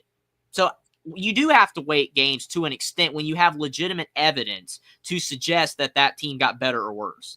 I get your point because you're right, but when you have legitimate evidence, you have to. Right, and you also trust the committee to weight it. I mean, this is a committee, in my opinion, that completely botched up the seating this year in a way that was atrocious and is unexplainable. And I just don't trust them. And this committee, like this whole playoff structure, I think would have been better if the underlying seeding problem, not just the automatic 1 through 4 bye, but we're going to treat these conference championship games as if they're in this paradoxical state where you can only be helped but not hurt. Where Penn State somehow is better than Ohio State despite Ohio State beating Penn State. And Ohio State went to Oregon and lost by 1. Meanwhile, in a neutral field, Oregon was like 2 touchdowns better for most of the game. It makes no sense. And we've got the legend himself here. There we go. Very quickly, I don't want to cut in line, but of course I did, so I guess I do want to cut in line. But I'll get off here. So if we're going to wait this season, so DeReal is saying that every game counts the same. Jeffrey is saying let's wait the games. I don't think that there's an answer to that. Like I think both points are valid because we're looking at what is the first thing that we look at when we look at these teams? Their record. So if you're 11-1, you're 11-1, and the first game counted just as much as the final game. But we're also trying to get the best teams in the playoff. And the best teams, and obviously teams change over the course of the season. The issue I have with the weighted argument, and again, Jeffrey, that is totally valid because teams are decidedly different at the end of November than versus the first week of September, is we would have to come up with a metric. We can't just kind of arbitrarily pick and choose, well, this should be weighted, that shouldn't be weighted. And anytime I propose that, it seems ridiculous because if you would truly weight these games, then let's say the first game is worth one game and then we increase it per week. Then by the end of the season, game 12 is worth 12 times more than game 1. Mm-hmm. So it's just a difficult thing to do, but I think it's extremely valid. I totally get the point and I understand it. And I'm somewhere in the middle on all of that because I'm a resume guy at heart, but teams do change throughout the season and the scores and the results at the end of the season are more valid than what happened in week 1 and week 2. Right. You're also going to be hurting non-conference games because the disproportionate amount of non-conference games occur at the beginning of the season. But see, the difference between the way I'm weighting weighting the games versus what you propose, Mark, about the like you saying that the 12th week, you gotta weight it 12 times the amount. I don't agree with that because that's absolutely wrong. You can't do that. For me, you can't really make a metric. It's more of just what your eye is telling you. Like when you can see that a Nebraska team beats Colorado early in the season and just blows them off the field. And then later on, Nebraska can't even beat UCLA and they're just garbage. That's the difference. Like Nebraska became worse. So a win over Nebraska later in the season is not as impressive of a win as it was earlier in the year when they were playing good football. That's the way I look at it. There's no way to measure it. You can't. It's just if your eye is telling you that, hey, Michigan got it together, won some games at the end of the season that they couldn't do earlier in the year, then I think that, Alabama going down to Michigan, Ohio State going down to Michigan, it proved that Michigan got a lot better at the end. So that's why I say Indiana's win over them is more impressive than it would have been if Indiana beat them in week 3 when Michigan was a worse team, in my opinion. It's an opinion, but it's also based off of what I saw. Nothing outside of the Colorado-Nebraska game tells me that Nebraska couldn't have done that in November. Like if you take that game and you look at what Colorado was doing early in the season versus what Nebraska was doing early in the season, Nebraska was not a great football team other than playing that Colorado game and being up by 21-3 at halftime versus what Colorado was doing. Meaning, I get your point. It appears as though Nebraska leveled off, and it appears as though Colorado improved, but I don't necessarily know that happened because they both went into their respective conferences and played other teams. And was Nebraska doing anything else at the time of the Colorado game to really make us think that they were a good team? I mean, that's true. I think the Miami-Florida example is even more legitimate because you have a QB change from Graham Mertz to DJ Lagway. And Florida got a whole lot better at the end of the season, beating Ole Miss, hanging with Georgia until Lagway goes down. Multiple games where they played very well. So I think that example would be, even more, you're able to say that Florida got better. They improved as a team. So people saying Miami's win, because like when Miami beat Florida week 1, and you remember this, we all remember, people are like, oh, Miami is beating up on Florida. Florida's not that good. They're going to go 4-8 this year. Then Florida is doing fantastic down the stretch. And I saw people on social media saying, well, Miami should be in the playoffs because they got to win over Florida. And that win's fantastic. And it's like, that win wasn't good in week 1. And there but were the win people got better. But see, Miami didn't beat that version of Florida. Yeah. They didn't. That's the way I look at it. They didn't beat what Florida became at the end of the season. They beat Florida when Florida was bad in week 1 when they had Graham Mertz and not DJ Lagway. I think that is the best example of what I'm saying. But like you said, Mark, you really can't weight it. You can't measure it. But I just think that your eye and what we saw this season in some examples, that would showcase as a perfect example. I would also not discredit Miami from going out there and blowing Florida's doors off because that's what they were presented with that week. That was the team that they played, and it was still an SEC team, and it was still against a quarterback that threw 20 touchdowns and 3 picks the year before. So that's still a fairly quality win. Absolutely. I would undersell slightly the difference between Graham Mertz, Florida, DJ Lagway. Sure, he gave them a spark. I think that they improved in a lot of other areas besides DJ Lagway. But yeah, I get your point. My point is more so to say that I don't think Miami goes to Florida in week 11 of the season and wins 41-17. That's what I'm saying. I know we don't know that because Miami could go down there on that given week and play great. Just like Alabama just sucked in Norman this year out of nowhere, just absolutely laid an egg. I agree. There's no way to know just basing off the way Miami trended and the way Florida trended. If they played in that week, you would think that Florida would do a lot better and maybe would win, but we don't know. The game.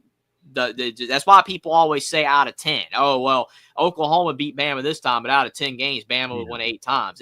That's why they say that, because we'll never get a rematch this season. I have no issue with that statement because let's take these, the Alabama-Oklahoma situation, or maybe the most classic example are the 2 games that Ohio State lost in back-to-back years in 2017 and 2018 to Iowa and Purdue. They were obviously over the course of the entire season, they proved to be the best team in the Big Ten. They won the Big Ten. They won a major bowl game. They won the Big Ten championship game. They were far better than those teams. On that day, they got their doors blown off by both of them. But it's reasonable to say, okay, one of them's 13-1, the other is 6-7, and they play in the same conference against light competition. We know that that was just a bad day. Still valid, still has to be taken into consideration. And the same thing with Alabama and Oklahoma. Alabama proved over the course of the season they're better than Oklahoma, but they had an awful day, and Oklahoma won the game. So nobody should argue that Oklahoma is better than Alabama. The last thing I'll say, and I'll get off here, is you guys had mentioned that somebody said in the chat that Wisconsin was playing with Alabama and then TVD got hurt. We got hurt. Jackson, wasn't that the first drive of the game? Yep. Yeah, it was the first drive. No, I thought I remember that. I just read that. It was 21-20 in the fourth quarter and he got hurt. No, Bama scored to make it 7-0, and I think TVD had him on a drive, and then Braden Locke finished off the drive. They kicked a field goal, and he got hurt going to the sideline and got his shoulder hurt going out of. So it wasn't like Wisconsin was hanging with Bama. It was the first drive of the game. Like, I used that argument with Lagway because Florida was actually winning the game against Georgia when Lagway got hurt, and then the game changed. I mean, it did flip. We don't know what would have happened. Jackson, give us the third-string quarterback for Florida. What was his name? That came into that game? Anyway, whoever was, I can't think of the guy's name, that was playing that game for Florida. Florida still had a lead with like 10 minutes left in that game. Even with him playing like garbage, Florida was still hanging. And imagine if Lagway just plays average the rest of the game. We'll never know. Yeah. But, I mean, there's a legitimate chance Florida wins that game and Georgia doesn't even make the college football playoffs. But we'll never know. So in all these kind of scenarios, I don't want to take wins. I'm not taking wins away from anyone or gifting them to anyone, but they're reasonable conversations to have. Well, what's funny? That's why we have discussion, debate, and analysis. That's your catchphrase, Mark, at the voice of college football. I mean, you do it best. I mean, if there wasn't any debate to be had if everything was just cut and dry. Well, this team's better than that team, and this schedule's harder than that schedule. If it was all cut and dry, 100%, then we wouldn't be here talking. I mean, like you have to have a debate, and they're all legitimate debates. I mean, the real being the SEC guy going up against the wall of Big Ten fans. It's great because you can argue about it forever, infinitely.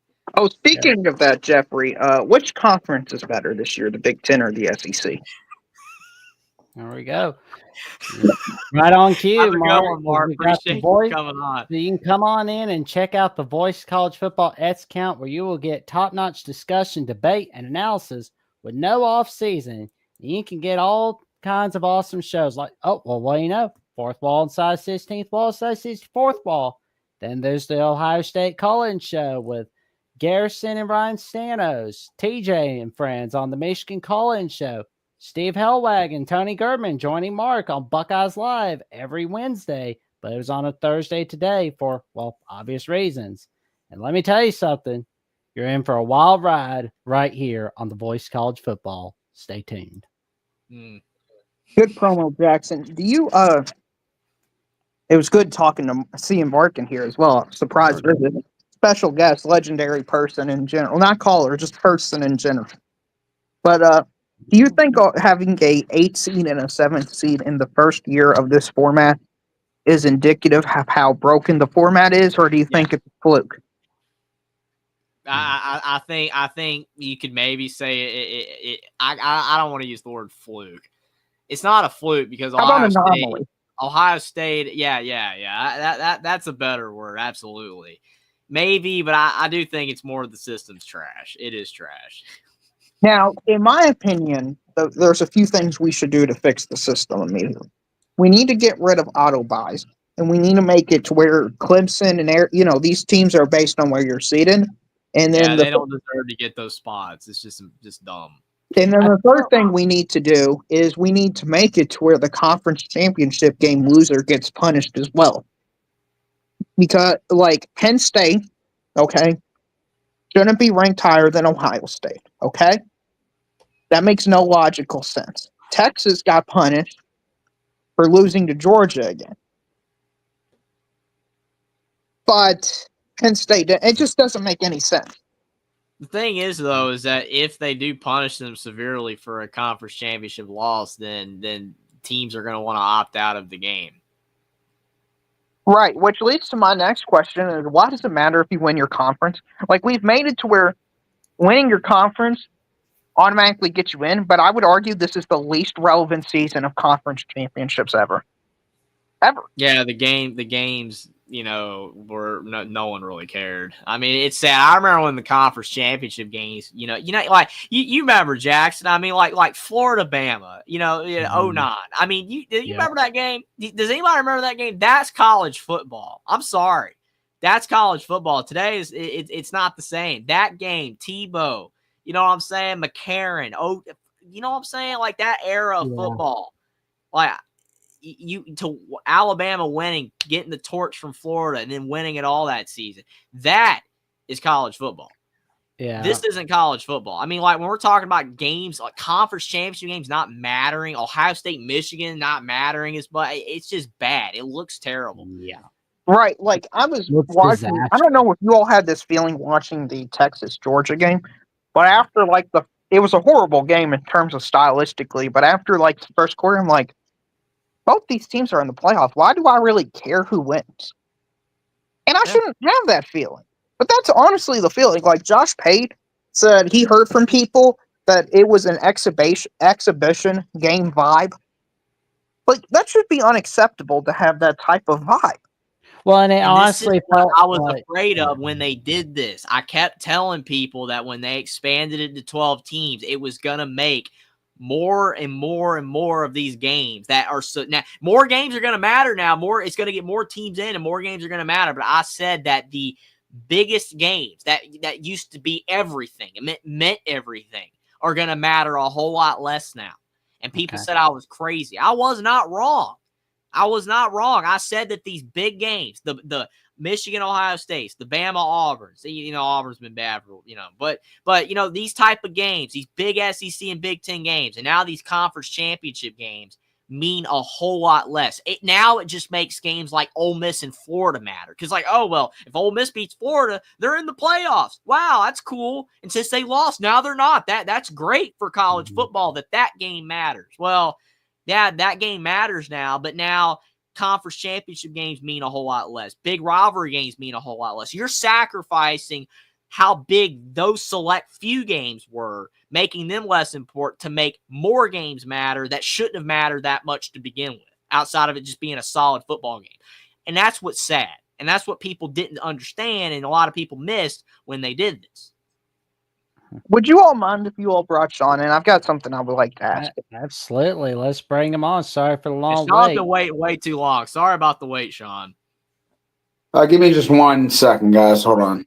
Okay, well, you're waiting. I just wanted to say I'm really hopeful that all the commissioners in college football are able to unanimously agree, because that's the only way this format's going to change. And I believe there's a legitimate scenario where the Big 12 and ACC is like, guys, we've got everything to lose. Like, well, if you're the Big 12 and ACC, why would you want to change the format for next year? So I believe they are potentially could hold out.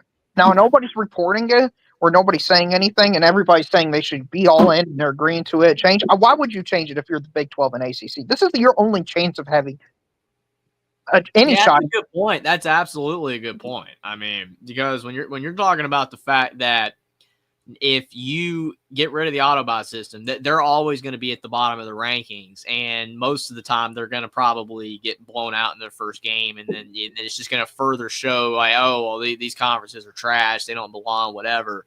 So yeah, I mean, I agree. I mean, they have everything to lose if they get rid of this format, but the format's terrible. I mean, they want to accommodate these conferences that are weak now, and it's like the realignment and the dollar bill and all this is why these conferences are weak now. And it's so funny because the ACC hasn't even lost any teams, but it's just the fact that the Big Ten and the SEC have gotten so much better. You know what I'm saying? And plus their ACC's brands have gone downhill. Right. The Big 12 has no brand. Yeah, Sean, I wanted to ask you a question specifically. You're an Ohio State guy. You love Ohio State. You bleed it. After the rivalry game, I could tell you were upset and genuinely disappointed. Oh, absolutely. How much does that matter now? Or it doesn't matter? I'm almost glad it happened. Isn't that? Hold on. Can we just say how of a shame that is? We're having an Ohio State man come on here and say, "How do you feel losing to Michigan?" I'm almost glad it happened. Last year, Sean, you would have been losing your mind because that would have cost everything. Yeah, I mean, it would. Yes, Yeah, like remember last year's game. The winner was in, the loser was out. It meant everything. That game was so important, and even non-Ohio State Michigan fans were so tuned into that game because it mattered for everything. This year's game didn't mean nothing. It meant absolutely nothing. Part of that was because Michigan was 6-5. I mean, a lot of that was because Michigan was 6-5 going into the game. It's true, but look what DeReal said. You had Georgia, Texas in the SEC title game, and that game didn't matter because both teams were in no matter what. No. Texas benefited from losing that game. They did benefit from losing. If Ohio State and Michigan were both ranked in the top 5, and they played, Yeah. Look at the results of those two championship games. Were Oregon and Georgia? They were the SEC and the Big Ten champions, right? So they must have made the semifinals, right? That's correct. And thank you, Mark. This is my point. Less people cared about this game because it did not mean the same. I wonder that is a bad comparison. That is a bad. I agree. I know. No. You had a game. You had a game that was a pure elimination game last year, which kind of backs up your point. But I mean, like you had a game between two undefeated teams. This year, one of the teams was 6-5. But what I'm saying is that if you have it next season where both Ohio State and Michigan are ranked in the top 5 or 10 and the loser still gets in, even if the ratings are as high as the 2023, it doesn't matter. The game doesn't feel the same. I remember watching that 2023 game and I'm like sad because I knew this was the last game where this like both teams, it's do or die. And I know you're going to have games where both teams may be on the fringe of the playoffs and the losers. It's not the same as that, though. That was it. Well, Loser is out of the playoffs. here's my question. Okay, I want to ask Jeffrey a question. Would you be willing, what do you value more, like intensity and drama or competitive fairness and actually a good process for determining the best team? Which is more important to you? That's a great question. Well, I mean, yeah. my thing is while you think about that, Jeffrey, Drew, can you hold on a second? I really do want to hear Jeffrey respond. That's fine. Yeah. The thing is like Darrell always says he wants the 12 best teams in, and that's even hard to determine. The drama's stupid. I think you have to just rank the teams how they're ranked and put them in the playoffs. So I'm sorry, but by drama I just mean the high stakes emotional intensity that you were talking about. Well, I prefer when games matter. So I liked when that Ohio State Michigan game was for everything. And none of these games, I mean, really the only game that really mattered in the end of the day was the Big 12 championship game because of the fact that the Big 12 loser didn't get in the daggum thing. The winner got in. Whereas in the ACC, they both got in. In the SEC, they both got in. The Big 10, they both got in. Who cares? The loser benefited. Who cares? It's stupid. See, that's what I'm saying. The games meant nothing compared to what they meant last year. And that's what I'm talking about. Well, so there's a conference championships. Are you saying a conference championship in and of itself is meaningless, though? If both teams are already gonna get in the playoffs, yes, because the loser benefits in this current system.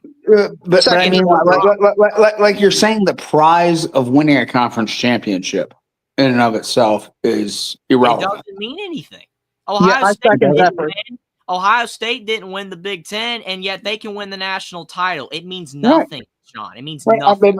But I mean, the season's a little emptier. Like the resume is a little bit shallower because they didn't win a Big Ten championship. I think. I mean, it would have been cool to win a Big Ten title, and it would have been an extra week of a great game that Buckeye fans would have gotten really, really into, and I mean, Sean, it mattered more in the era when Ohio State had to win the Big Ten to make the playoffs to win the title. And now you don't have to win the conference to win a title anymore. That's what makes it less important. So, gentlemen, I have a question. So, Jeffrey, you stated that the 2023 version of the game was the last one that actually mattered, right? What if, let's say we get the 2025, 2026, and we see Michigan and Ohio State going into the game, they're both 9-2. Will it reignite some of that fire that it had in 2023? Yeah, it will, because the winner's in, the loser's out. It's the same thing, but it still won't be as big as it was that season in 2023. It never will be. This statement by Calvin right here is exactly what I'm saying. The more you have, the less valuable that it is. That's why certain car manufacturers only produce a certain amount of car to make the value of that car lot. There's literally an Aston Martin that was created that only has 120 of them, and it's worth like $1 million. And they have a car that they produce is basically the exact same car that they made 20,000 of. That's way less valuable, even though it's the same car. It's the exact same car, just another one has a different badge on it. Ooh. So, yeah, it's like whatever. So it's exclusivity. Having a 14 playoff is exclusive. A 12-team playoff is not as exclusive. It makes the games not as important when you don't have to fight as much to get in. Ohio State lost to Michigan as 2 losses. Doesn't even make the Big Ten title game, and yet they still can win the title, and that's all that matters. Why is it only a problem in our sport, though? Because we have a sport that's kind of in this quasi parallel thing where winning a national championship is the most valuable thing, but we also want upset, so we basically want our cake and eat it too. So like college basketball, the national championship is secondary. Everybody recognizes. The proof or evidence I have for that is your average college basketball fan can remember when St. Peter's beat Kentucky. Does your average college basketball fan who know who won the national title that year? Answer? I mean, I couldn't even answer that because I don't really follow Right, sport. but everybody understands. Oh my gosh, do you remember when St. Peter's made the Elite Eight? Oh, my goodness, do you remember when UMBC beat Virginia? Everybody Loyola remembers. Chicago made the final. You're bringing up the greatest. You're omitting the greatest defeat of all when my Oakland Grizzlies just drowned your Kentucky Wildcats last.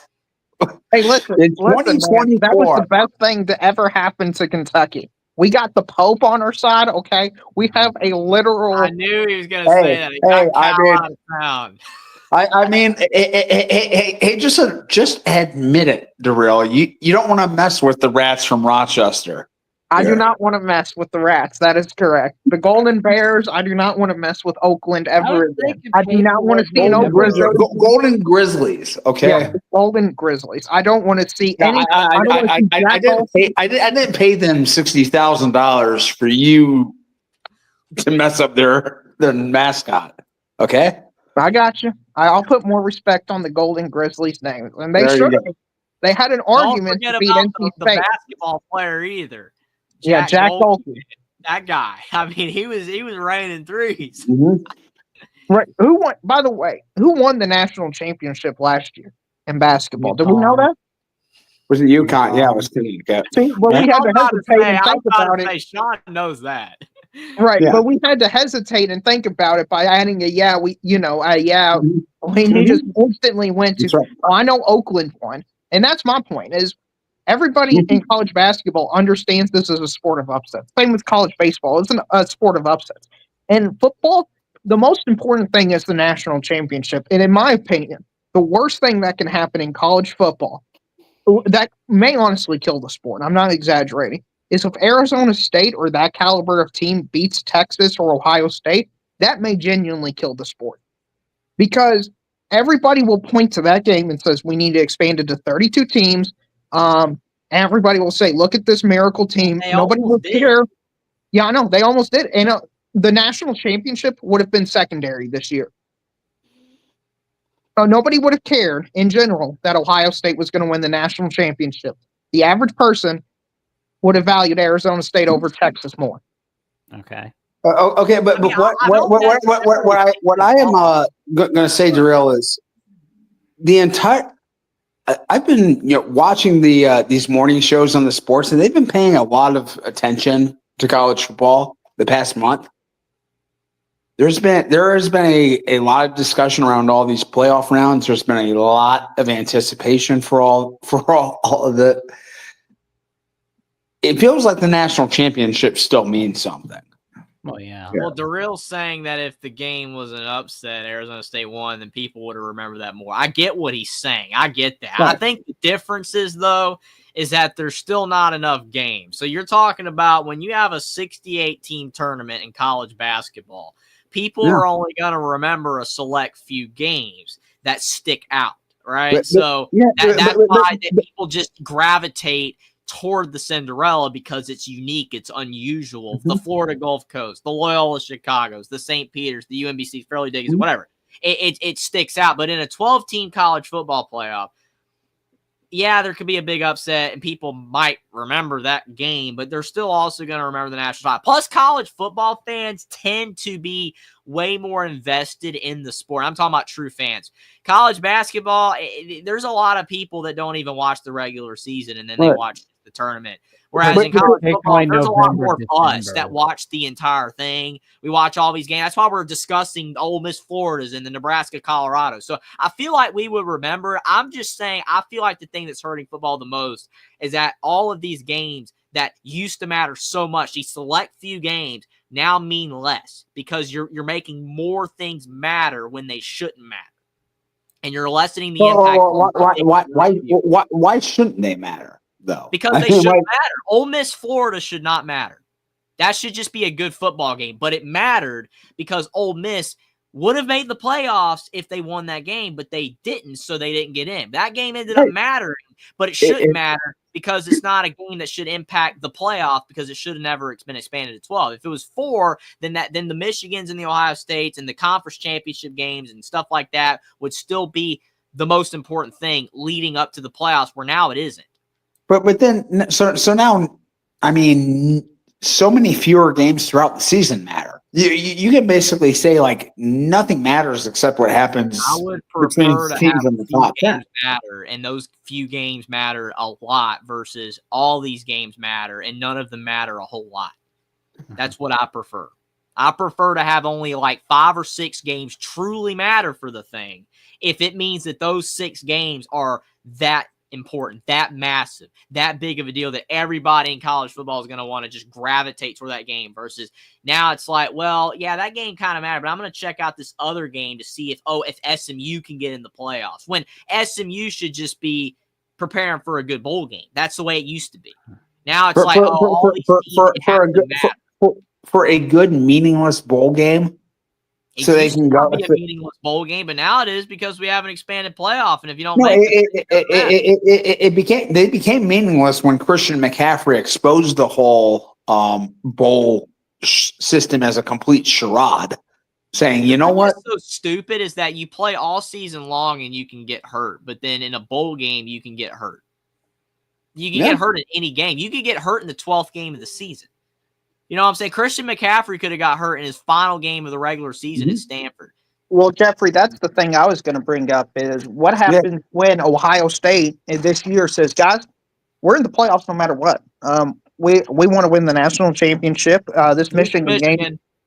Right. This Michigan game is going to have no impact on it. We're going to rest everybody. That's what I'm saying. This is where I agree with Darrell. I usually don't agree with Darrell all the time, but this is where I agree with him basically like 99% of what he's saying, because I agree that it's sad. I mean, when you're saying that like it's good that we lost to Michigan, that's a problem. That is a legitimate problem. Like, Ohio State losing to Michigan should never be acceptable. Now it is, because it helped them. It gave them a better spot in the playoffs so they would have a better chance to win it all, and it woke them up too. So I really believe if Ohio State beats Michigan, I mean, again, it didn't give them a better spot. Ohio State had the worst spot in the playoffs. They had the toughest first round matchups, and then they had the toughest. Man, they were bad. I don't know. I don't know. Wait. Do you think Tennessee was worse than SMU, Clemson, or who was the other? They're worse, but Indiana. I don't think they're that much better. Honestly, I think they were not that good at all. I think they're pretty close to Notre Dame, to be honest with you. No, see, the audio avatar is perfect, right on time from Moose, because it says exactly, Jeffrey, you'll never hear me say I'm not mad about losing. Sean's right though. He should not be that upset because it's working out for Ohio State. I'm just saying that shows you how bad everything that has been done to college football in the last 2 years. This is what it's led up to. This is what it's led up to, because it makes all these really, really important games of the past not matter. Darrell is right that the conference championship games didn't matter. They just didn't matter. The Big 12 one only mattered because the winner got in and the loser didn't. The other 3 didn't matter at all. Okay, I want to get back to the matter for Clemson, but still. What if we take this to its logical endpoint and just have players like you're playing the FCS school? We're going to win that game. We're going to rest. They play like 5 or 6 times all year. Like, there's going to be some player, that's going to do that. Hey, Alabama's playing LSU this week. I need to get up and go. Who are we playing the week before? We're playing Mississippi State. Let me rest for that game. The thing is I agree with Jackson, though, with him saying, I'm surprised he didn't chime in, but he said that they need to have it where the NIL, if you get your full NIL package, you have to play in the bowl game. That's how you make it non-meaningless, because if you make them play, if you give them extra money to play in the game, they're going to play in the game. Exactly. It's like if you're at a job, all right, like us, we're all normal guys here. If you're at a job and you don't show up to work, you don't get paid unless it's vacation time. If you just say at like a part-time job, you know what, I don't feel good today, man. I got a cold, and instead you're partying on the beach or whatever, but I'm sick. I don't want to work. Right. You don't get paid. You do not get paid. But these dudes, we're getting NIL. We're making millions of dollars a year. But I don't want to play in a bowl game. I don't want to do that. The system is broken. My career or whatever. Well, you know what? You should lose money. You should, because you didn't play. That's the way I see it, but that's not how it works. I And if think it did work everybody. that way, they I would play in think the there's going to be a humongous discussion about this in the. It should be done. I think it's sad you have to do it, but I would rather them do that and the guys playing the game than not, because bowl games are trash. You know how many bowl games I watched this year? I watched about 6 or 7. That was the fewest bowl games that I'd watched in my life. I don't care. The games don't mean jack. And most of the games that I watched but the bowl games this year were actually pretty badass. Like, it was a really good bowl season. They might have been good, but I don't care, because the games they mean nothing, because half the players don't. They mean just as much. I mean, like Pitt and Toledo, the Pitt Toledo game. Neither one of those teams were ever going to be in a playoff. I mean, I know Pitt had their start. That's what I'm talking about, Sean. Though but it was so good. I watch those, but I don't watch the ones right below the playoffs, because those are stupid. Those don't mean anything. Right, there's a problem. South Carolina and Illinois, neither one were projected to be bowl teams at all this season. You don't think like they cared a lot in the Rocket Sanders opted out. Their best player opted out. Their best player. Literally, their best player opted out. Michigan had like 45, an insane number of opt-outs. Moose will give us the exact numbers, I'm sure. I think they had 3 opt-outs in that game. Michigan? No, it was more than that. It was way more. That's why it was so pathetic that Alabama didn't win the game. When they invented the Holiday Bowl. We're going back to the 70s here. I think the Holiday Bowl was the bowl that BYU played in when they won the national championship game, wasn't it? My issue is with the sport is I'll blame most of this on ESPN, and because whenever they do the promo, they ask one question: who's in? Well, when you ask who's in, there's also the other side and who's out, and you're saying those teams are eliminated and they don't matter. That's the implication of when you ask who's in. Okay, I get your point, Sean, that the games still matter to an extent, but they don't matter nowhere near as much as they once did, and that's the problem that I have with it. When did the Cheez-It Bowl ever matter? When did the Pop-Tart Bowl ever national matter? championship was the law of the land, and you didn't have the 14 playoff. The bowl games mattered, because when the players won the bowl game, they actually thought of it as a prize and an award and a great end of the season. Now it's like, this is a consolation prize. It's not the same thing. I've got a legitimate question for Sean. If you believe this, why should Jeffrey be an Indiana fan when it comes to football, and why should I be a Kentucky fan? Because we're never going to win the national championship. We're never even going to probably be in the playoffs. Yeah, you might. I should just never turn on TV when they play, because it doesn't matter. Right. None of our season doesn't matter. Let me ask you this. I was never going to win a state championship in wrestling when I was in high school. Why did I go and compete and train and work my ass off day in and day out? I was never going to go to a Big Ten school. I ended up being a state placer. I got my plaque on the wall of my high school, and I'm really fucking proud of that. Mm-hmm. I took 6th place at the state tournament, but the guys at the very top, I never ever had a chance of ever beating, ever, if my life depended on it. Right, but the process made me a just a much better person, and but when the players themselves show they don't care, then why should I care? But see, this is the thing. That's right. That's fine. That's fine. For the players like you, how that mattered to you, Sean. It mattered to you to train and to do that. These players used to look at it when it was the BCS, before all this money and NIL and the portal and all that. Before all that, when you had the BCS national championship game, every single bowl game mattered to every single player, because it was a consolation prize, still like it is today, but it wasn't thought of that way. It was our reward for winning more than 6 games.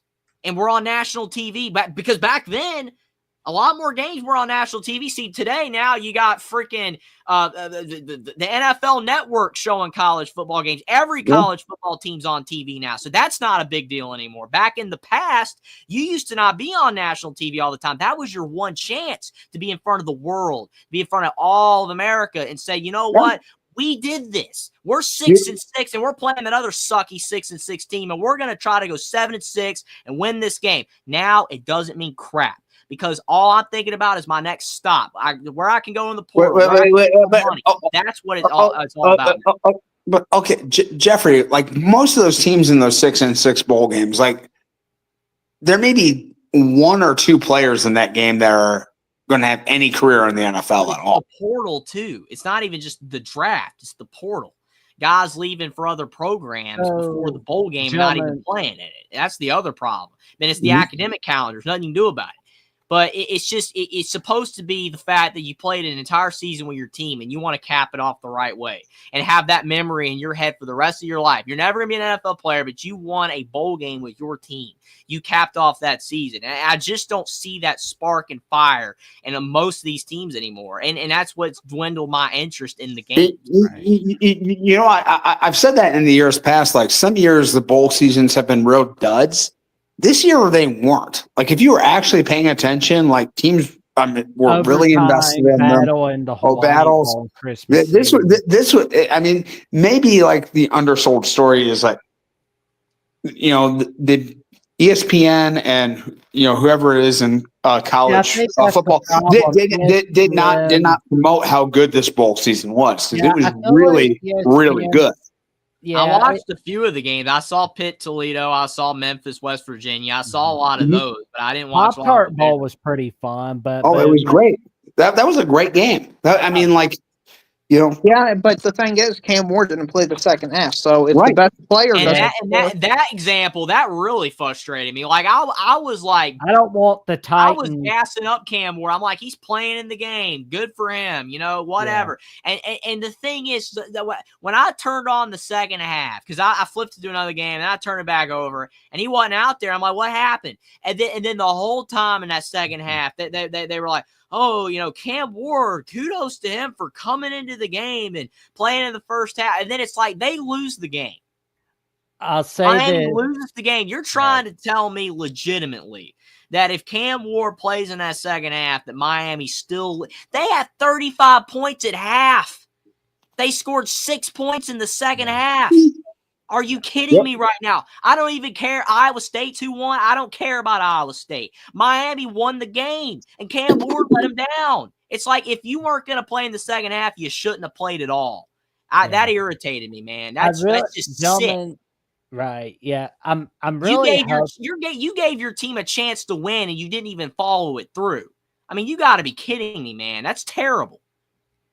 I'm sorry. hoping that really frustrated me. Go ahead, Jackson. Go ahead. Sorry. No, I thank you, Jeffrey. I'm glad you got to cook at the end, man. That was good. That was a good rant.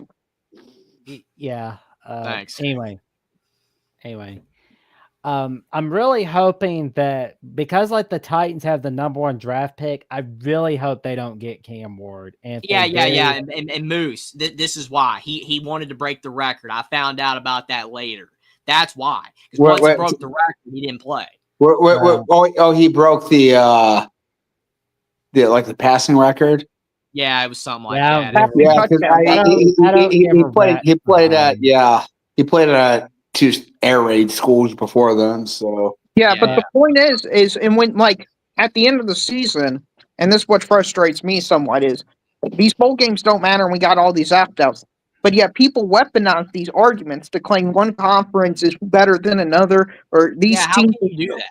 Right. Because to Real's point, if Rocket Sanders plays, South Carolina wins, right? Right, but we don't know. Because, I mean, Illinois had some players out too, but you don't know. Oklahoma almost beat Navy without 25 of their players. You're telling me Oklahoma doesn't win with 25 players? They didn't know. How many of those were guys that sat out, though? Oklahoma doesn't have a ton of draft prospects this year. Well, I'm assuming a lot of those were players that were just in the portal and moved on or something like that, because the portal's a major factor when it comes to these bowl games. 25, I mean, come on. 25 Well, I players. mean, to Darrell's point, maybe even 4 of those guys contributed and would have made a one difference in the game. Or That it would would make have a huge difference. I think Feldman- Jackson Arnold transferred before the bowl game. He probably would have Mhm. made a difference. Oklahoma had a freshman quarterback in. Another example, I know A guy Jackson. that was starting for them during the year. So Right. Yeah. Duke was another Jackson example. Arnold was better. I mean, he was flat out better. Right. I'm already just laughing where Auburn's thinking themselves, oh, we're going to be fine with the portal class we've got. But What about this? okay, We're go going ahead. to see a lot more of that. yeah, that was bad. I believe- Marshall didn't even play. Would that have happened before the 12-team playoff and the 14 playoff and the NIL and the no? That No. was It bad. wouldn't Oh have no, happened. I mean, like, but what would have happened is Charles Huff would have gone to Southern Miss, and you would have had a bunch of pissed off, disgruntled Marshall players who knew they were going to be transferring out, Well, prior show to up and that, lose 58-6. yeah.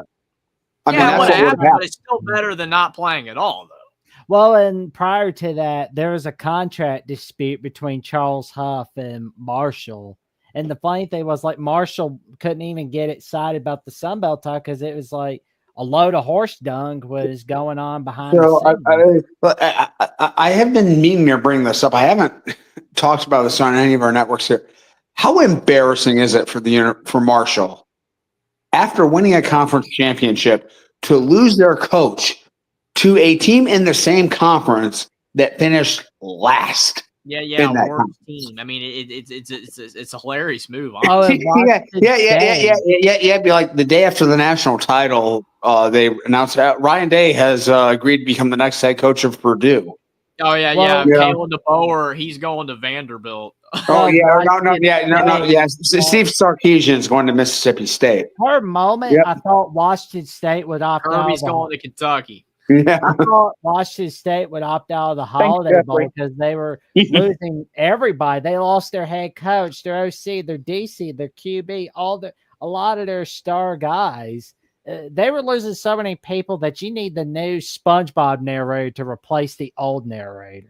Right. My point is, though, going forward, like Alabama, they get left out. Why don't they just say, hey, guys, we're packing it in. We don't want any players that are going to be injured for possibly the upcoming season. We're going to prepare for the 2025 season. I mean, like Florida State. If that happens, it's just going to destroy bowls. It's going to make college football. Well, Florida State when they were in but the I mean, like that one, the coaches are never going to encourage that because their jobs are done. When Why stuff would their happens. jobs You're be not gonna done? Nobody see cares. Alabama. Don, you told me you don't care about these bowl games. If the fans don't care, I did not tell you I don't care about these bowl games at all. I've been the one sticking up for the bowl games. okay. If in my opinion, the majority, Jeffrey, I got you and Jeffrey confused. Jeffrey, Yes. do you care about these bowl games? These Not mid-tier- really. I mean, So I would you be care upset if about the Alabama smaller said- bowls that have most of the players playing and they actually want to win. So let So me ask when you it this: gets to these bigger ones- would you rather win a meaningless bowl game, or run the risk of having your star player for next year get injured in that game and be completely done for the 2020? What if Ryan Williams tore his ACL in the bowl game and he's completely out for the 2025 season? You know that's going to. My entire inkling wants to say that I'd still rather than playing the bowl game because of the fact that it makes college ball like just trash to have Bama not play and then more are not going to play. But I get your point though. I think the only thing that hurts that argument though is that you don't know if a guy like Ryan Williams would still transfer, right? Like, so I remember there were rumors he was going to leave. Now that was false, but like. So yeah, Ryan Williams is like the star player for Bama for next season. But what if he left? That's the thing. The transfer portal makes that almost moot because someone said earlier, don't get cozy up with your team right now because there's still going to be some spring portal guys. You know what I'm saying? So I think your point it's valid, Drew. Absolutely, I agree. I mean, it would not make sense for Bama to not play, but I still wouldn't like it. I wouldn't like it. But yeah, it would suck for Ryan Williams to go down. But I don't know. That's a 50-50. I can go either way with that. It probably make more sense not to play at this point, but I don't like it. That's why I'm irritated about it. I understand. I don't like it either. So here are the two solutions. Here are the Make two solutions. Make them play or you lose money. But I mean, how far are we away from a team, a player on a genuine like playoff team, essentially after they lose 2 games, just saying, "I'm good, I'm done." I even have a theoretical question. If Jeremiah Smith just said after this word, you know what, I've proved myself as an athlete. I'm just going to like. I'm going to go to a training complex in Tempe and just work out for the next 2 years, and you're not going to see me play any football. Look at the NFL. Where do you think he would get picked in 2 years in the draft? Top 5, 6, 7, probably. Kentucky still had a basketball player. I think his name was Shaden Sharp. I think that was his name. He got picked 6 overall and never played a single second for Kentucky. Yep. Not one second. And like that year, I think he signed with like 2 international teams too, and never played for them either. Right. So I mean, imagine signing up for a job and you never show up and you get a paycheck. It's unbelievable. And then he was picked like number 6 in the draft that year. Gentlemen, you see gentlemen, Jackson. I was going to say, so I was going to get to the 2 solutions for like national title. We either drop down to 8 teams, or we can do like everybody plays their bowl game, and then like a group of college football people can. You're talking about the +1. Who's the 2 best teams? Yeah, that's the +1. I'm a fan of the +1 because everybody has a sense within reason that they can win the national championship. Either a +1 system or the 8-team playoff system. Gentlemen, what do you think? And chat, what do you think? I prefer the current system to that. And the +1? Yeah. The +1 showed it, man. No, but well, I watched. Okay, forget about how like dismal the first round games turned out to be. Well, there was a lot of juice. There was a lot of anticipation for all of those games. Like probably everyone here that's still watching this thing watched all of those games. Yeah, I mean, at least into the third quarter. I'll be honest. I mean, I didn't watch an entire playoff game until what was the 7th game after Oregon Ohio State? Well, that was Sean, Ohio Texas, State. Arizona State. Oregon, Ohio State was the 8th game, so it would have been Texas, Arizona State. No. After that, after the Oregon Ohio State game, that was the first playoff game I fully watched because every single one was a blowout to that point. Okay, so the next one, the next one was the next day because of that. The Georgia Notre Dame game. Yeah, that was the first game I fully watched because every other game I knew by halftime. Oh, it's over. Now Texas, Arizona State debated me, and I had to get in late, but I didn't see the third quarter until I watched the highlights because I'm not going to watch a game that's 28-0. The only first round game that was even slightly competitive was Clemson, Texas in the first round, and nobody at any point thought Clemson would win. But I mean that they kept it at a reasonable distance for the most part of the game, and then ultimately Indiana made it the closest score at the end, but the game wasn't close ever. And the other 2 games sucked. Right. Jeffrey, do you blame people like me for just after halftime just doing something else, like going to the grocery store? That's the way I am with a lot of games. Like, I don't watch trash. Like, I like football. I mean, when I was younger and I had nothing to do, I would watch, crap games to the end. But, like, I got stuff to do, man. Like, I can't watch a crap game. I got more important stuff to do. But do you think the 8-9 and the 7-10 games are always going to be complete demolitions like they were this year? No. It depends. No, they're mostly going to be good competitive games between good football teams. That's mostly what they'll be. Years, but what I can tell you for sure is the G5 winner is going to be blown out, and then whoever is the last at-large team, wherever they're seated to make the playoffs, is going to get blown out. Mm-hmm. So 2 games I can tell you for sure will be blowouts. And then the next way that it wouldn't be is if you had a SEC team, as Darrell, has advocated for, like Alabama or Ole Miss at number 11 against like Penn State at 6. If that's the case, the game would be competitive. It would be competitive. But if you put BYU or whatever, then no, it's most likely not going to be competitive because those teams don't have as good of players.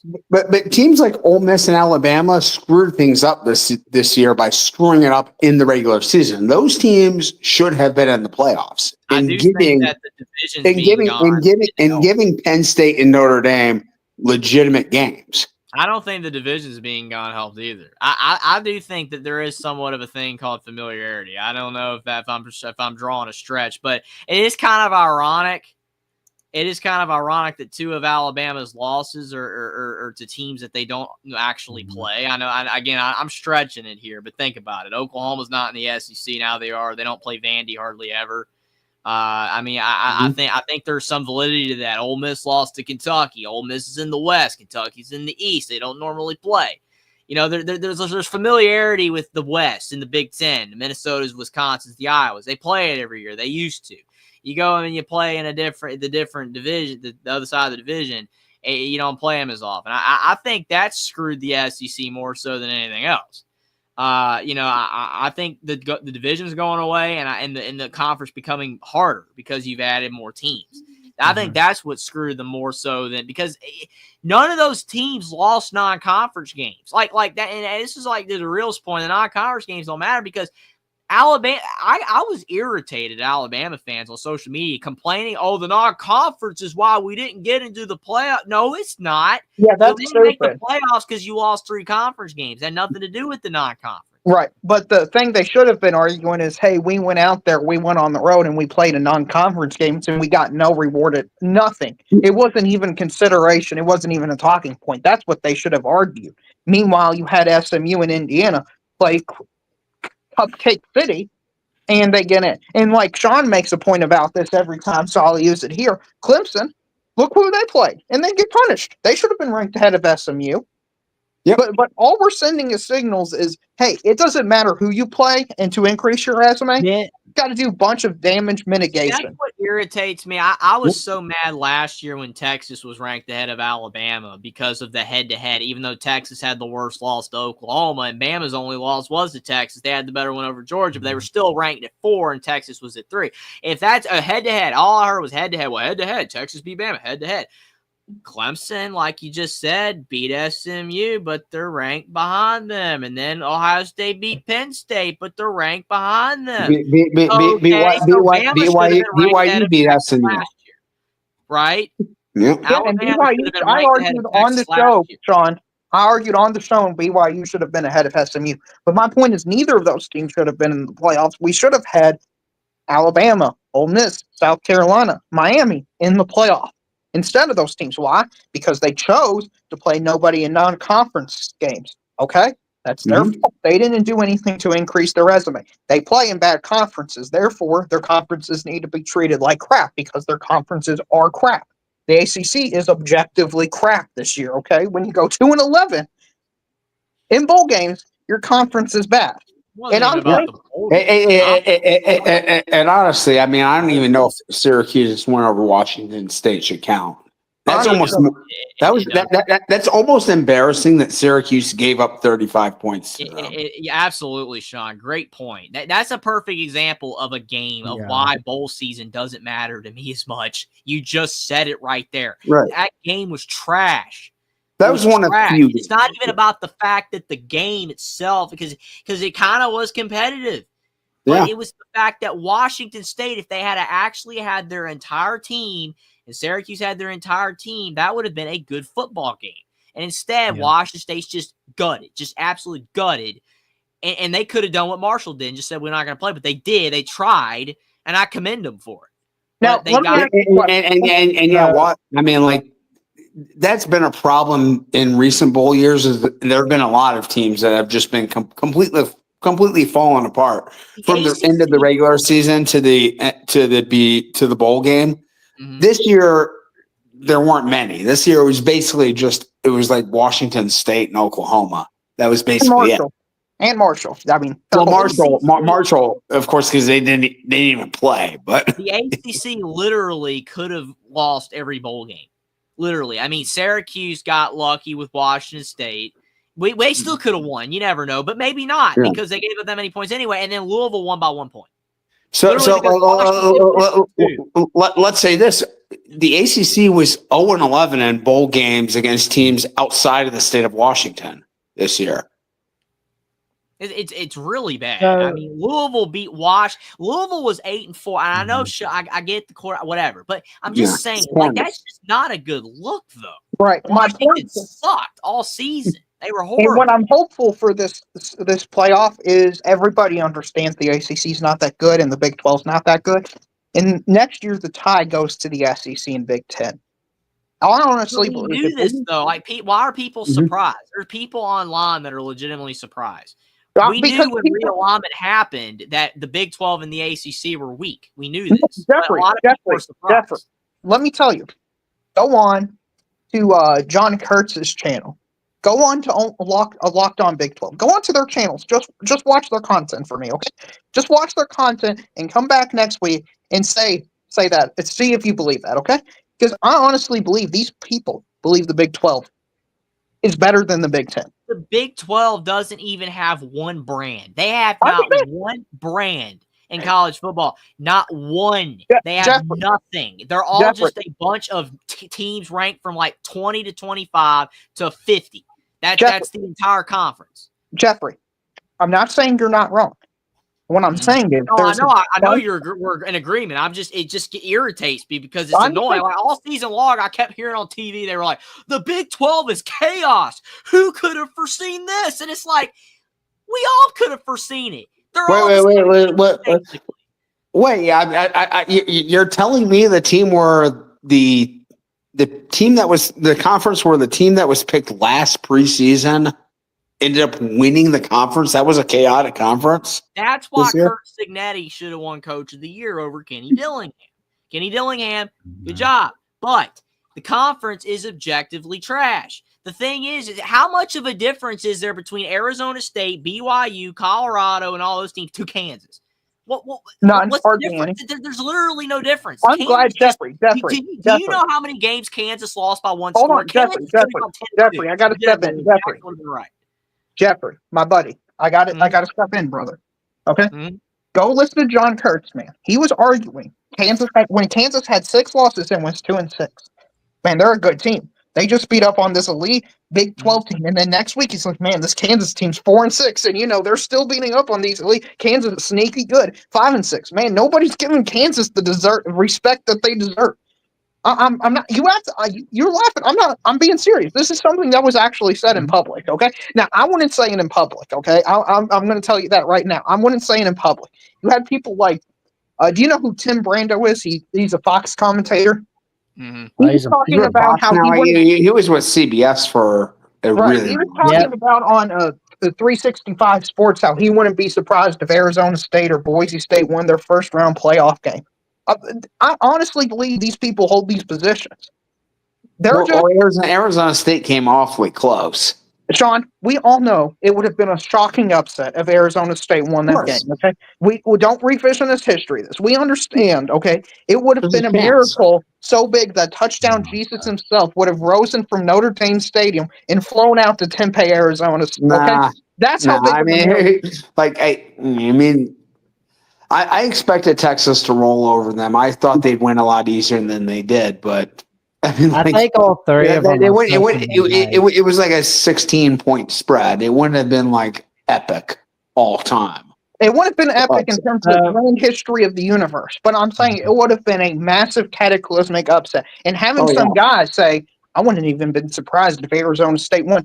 I mean, if you're not surprised by that upset, then you're not going to be surprised of hardly any upset this season. Any upset that ever. You're not going to be surprised when you see a guy jumping out the back door of your house in his underwear when you walk in. Oh, I wonder what he was doing, huh? Yeah. So, He seems to be in a hurry. Anyway, gentlemen, before we go to it, if we got another caller later tonight, who's your pick for the national title? Sean, 3 minutes. All right. I mean, I think Ohio State probably wins this pretty comfortably. I think they're a better team, and I think this is a bad matchup for Notre Dame. So we'll talk about this more on the After Dark, but I think they remind me a lot of Tennessee. You know, maybe they can find a way to slow Ohio State's passing game down, but the way they play, I don't see it. Both these teams are great defensively, but I think Ohio State's just so much more potent on the offensive side. This is a game that I hate to say it, like it's a national championship game, so it shouldn't be too much of a surprise whoever wins. But I don't know. I like Notre Dame has got to the title game without ever impressing me offensively at all, and I think this is the best defense. Ohio State has the best defense in the country. Yeah, there we go. Okay. So that should be. I think it should be a fairly decisive Buckeye victory. I'll give my score prediction this weekend, though. Okay. So you're going to wait for your final score prediction on After Dark. Okay. Right. Darrell, we go to you next. Well, they say always to believe in miracles. So with that, Notre Dame has no chance, guys. I mean, come on. Are we all just kidding ourselves? Ohio State's got a glorified bye to win the national championship game, which is pretty sad to say, but I mean, they're not going to be able to stop Jeremiah Smith. I don't know what the receiving yards record is, but if they go man coverage, that record for a single game is probably in jeopardy. What players does Notre Dame have that would start for Ohio State? Probably not many, to be honest with you. Ohio State's just the better team all around. They're the better coach team. They're the more experienced team. They went all in this year to win the national championship. They're going to win it. And the $20 million roster thing is irrelevant, in my opinion. I mean, welcome to the new age of college football, everybody. This is the way it's going to be. I have a feeling going forward. Yeah. Michigan's paying almost that much for one player. So yeah, I was about to say, like, Bryce Hunter was getting half of that. So, like, so your final score prediction, Darrell, is. Well, I was going to say the opening line favorites have won 11 straight games. I expect it to be 12. Final score prediction: Ohio State 42, Notre Dame 24. That's more scoring than I think will happen in this game. But well, before we send you guys on your way, Darrell, we're going to start with you. What have you got going on this week? Well, I'm going to be watching the back-to-back world defending Super Bowl champions. Some guy named Jeffrey completely disrespects Patrick Mahomes II, the greatest quarterback of all time. Andy Reid, the greatest head coach of all time. Travis Kelce, the greatest tight end of all time. Also, and maybe more importantly, the greatest boyfriend of all time, okay? And maybe... All right. And maybe, most importantly, we got the greatest fan of all time in Taylor Swift, okay? And you can recognize her as our queen, and Travis Kelce is my king, okay? So I'm going to look forward to their last glorified bye game before our regular season officially starts in the AFC Championship game against the Ravens or the Buffalo Bills, the team we've been known for. That'll be my Saturday. And then Monday, I guess I'm watching the national championship game, which is also something else I want to complain real quick. Why is it on the same day as Inauguration Day? Why? Why is it going to be? It's going to be completely overshadowed by something else far more important happening in the world. Absolutely. So, I know, Sean, as the voice of the real world, we're trying to get you into that world. You're going to be there, right? Voice of what? The real world. You're going to be an IRL reporter. Yeah. Oh, yeah. I'll be right there on the mall. Right. With all the red hats. Right. There. Well, we're I do want to caution Darrell against being too optimistic. You do realize that CJ Stroud has the power of God on this side, right? What power of God would that be? I mean that's just what he says after every game. I mean, he he thanks God after every question he's asked. So I'm guessing he has a special relationship. So I imagine Mahomes prays to God. Junior Day as well. I don't. I mean, who knows? I mean, it might be a pray off this week. See who. That'd be cool. Oh. Listen, that'd be awesome to see. Maybe they can have my coach, Mark Post, be down there and designate. Make sure you keep Burt Kreischer away. Then you're good to go. But I'm also rooting to the Commanders to beat the Lions solely so Moose can be upset. Like, I don't care about the Lions. I just want to see Moose upset, okay? Because he talked a lot of smack about the Lions, so I just want to see him upset. Okay. Can we agree on that, Sean?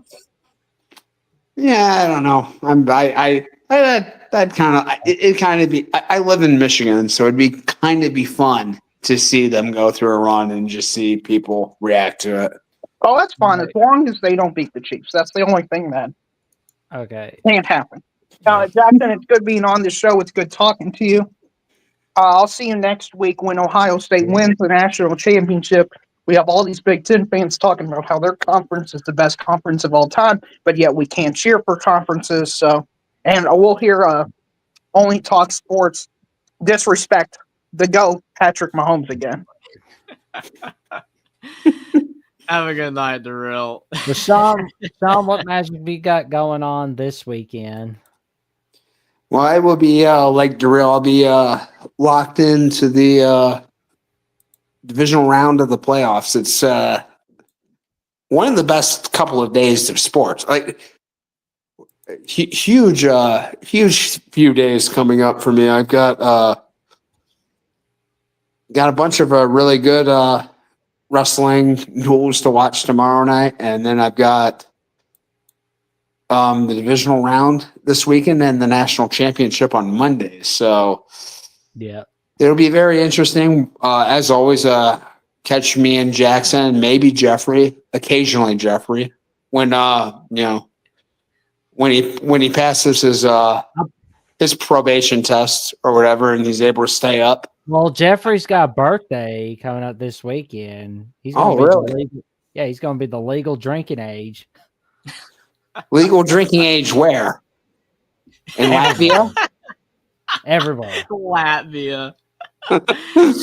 Hey, congratulations. Happy 14th birthday, Jeffrey. I appreciate it, Sean. I'll be celebrating it pretty well. There we go. I appreciate it. Yeah, I will try to be on After Dark again. I definitely will try. It's just I've been slammed lately. It's been very busy, but I'll try to get back on there. It's always a blast. Yeah, so this is kind of turned into After Dark in a way. I mean, we can't call it After Dark, but for real though, it's kind of After Dark in a way. We need to get Darrell on After Dark. Screw the paywall that we have for that. But no, so After Dark, the starting time moves from week to week, but it's usually sometime between 10 and 11, and we go long on that, and it gets loose and it gets rowdy, and we have a lot of fun. So yeah, hope to see you guys all there this weekend. We'll be seeing you soon, Sean. Stay safe, stay warm. It's cold out. And Edward Bishop says Super Bowl championships, roll tide. Good night, everyone. Good night to you, Godfather, the AC. Sleep well, stay safe, stay warm. It's cold out. And Breakaway 34 are one of our YouTube members. And I almost forgot to mention Godfather, the AC is one of our members of Alabama The Voice College Football as well. Breakaway 34 wishes you a very happy early birthday. After Dark is going to be lit. And of course, if you want to become a YouTube member at Alabama Voice College Football, you can come on in and become a Crimson Faithful member for $2.99 a month, where you'll get a loyalty badge next to your name. You will get a member shout out and a custom emoji to use in the comments and in the live chat. For $4.99 a month, you can become a Saban disciple where you will get priority replies to comments and access to a monthly hangout from yours truly, and Jeffrey at Only Talk Sports, and Johnny Burch from Crimson Tide Live. And for $9.99 a month, you can connect on social media with each of us. And you can give out content requests of any kind, and neither rain, nor sleet, nor snow, nor bad internet, nor any kind of plague is going to put a stop to us from posting your content request at Alabama with the Voice College Football. And we are going to get to 3,000 subs. We are 490 subs away from that magic number, but we got to get to 4,000 subs before Texas at the Voice of College Football does, because they may have gotten to the playoffs this year, but we still run the SEC. Am I right? Yes, Jackson. Georgia hasn't taken it away. Texas hasn't taken it away. Bama's still the tops of the SEC. Still the kings of the SEC. There you go. Breakaway 34. He's going to be our advertising guy for Alabama Voice College Football. And we've got plans. We've got magic. We are cooking this off season. We are making sure we've got things rocking and rolling for all of you. So tell your friends, your family, and the cashiers at Publix about the magic that Alabama with the Voice College Football brings to you 9 p.m. Thursday nights for the call-in show, and Monday, 5 p.m. Central Time for Crimson Tide Live with Johnny Burtz and myself. I believe Johnny and I on Monday will be going over what our plans will be for 2025, what Alabama's plans are, and we're going to go over all kinds of stuff, and plus we'll go over our national title pits as well. But with that being said, like, comment, subscribe, click on the notification bell so you never miss no video whatsoever. And we will see you real soon. Stay safe, stay warm. It's cold out. Roll Tide. Check out what Jeffrey's got on Indiana at the Voice College Football. What have you got going on the latest episode? You had a pretty good episode on there. What's up, man? Oh, definitely. I appreciate it, man. I had the 14th edition of Hoosiers Live. Some people are like, "Is Indiana? Is it done? Is it over?" No, it's not over. I was back with another episode this week, 7:00. It was actually a little before 7 on Tuesday night, trying to keep up the Indiana channel and get more content over there. Definitely was talking about the transfer portal class that Indiana's brought in and some other things as well.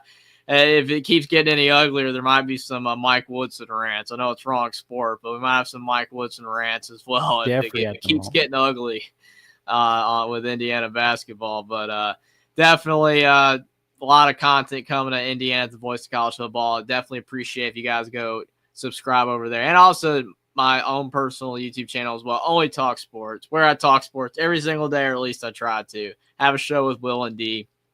It's always a bunch of fun. We're gonna get that. We're gonna get that on a T-shirt one of these days, man. It'll happen, man. One day, definitely. You know you've made it right when you got a T-shirt. You know what I'm saying? You know you're doing pretty good. But definitely appreciate all you guys in the chats, and I always enjoy doing the Alabama show as well with Jackson every Thursday night, in addition to the Indiana channel and my channel as well. And definitely appreciate the happy birthday wishes. Also, you guys are awesome. Well, we celebrate birthdays for a week, especially here at the Voice College Football. Anybody that's got a birthday, we celebrate for a week. That's the way we do it. And Friday afternoon, 5:15 p.m. Central Time, I will have Trevor Trowbridge, the staff writer from Irish Breakdown, joining me for episode 59 of the Jacksonian, where we will be discussing the preview of the national championship, the path for the national title for Notre Dame, the title drought. Will the talks on whether Notre Dame should be in a conference just quiet down, or has it intensified more? What does he think about what Cam Newton had to say on First Take, the modern fashionista of all football? You decide. And let me tell you, you're in for a wild ride. And of course, episode 60 will be with Tyler Rowland at Locked On Titans. We will be having a venting session. Look for that to be released Tuesday night. That'll be a wild one.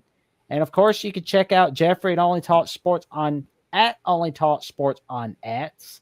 He's at 15,000 followers. Let's get him to 20,000 followers. And I'm 106 subs away from that magic number 500 on Jackson Johnson 979 on YouTube. Get Jackson the monetization. There we go. Then I can get that super chat option on that channel, and more. I can produce more content that's wonderful for all of you. And for more updates on what I've got going on, check me out on Jackson VOCFB on X and on Instagram and Threads at Jackson Johnson 543908. With that, we wish y'all a good night. Sleep well, stay safe, stay warm. It's cold out. Like, comment, subscribe, click on the notification bell so you never miss no video whatsoever. We will see you soon. And roll tide. Roll tide. There we go.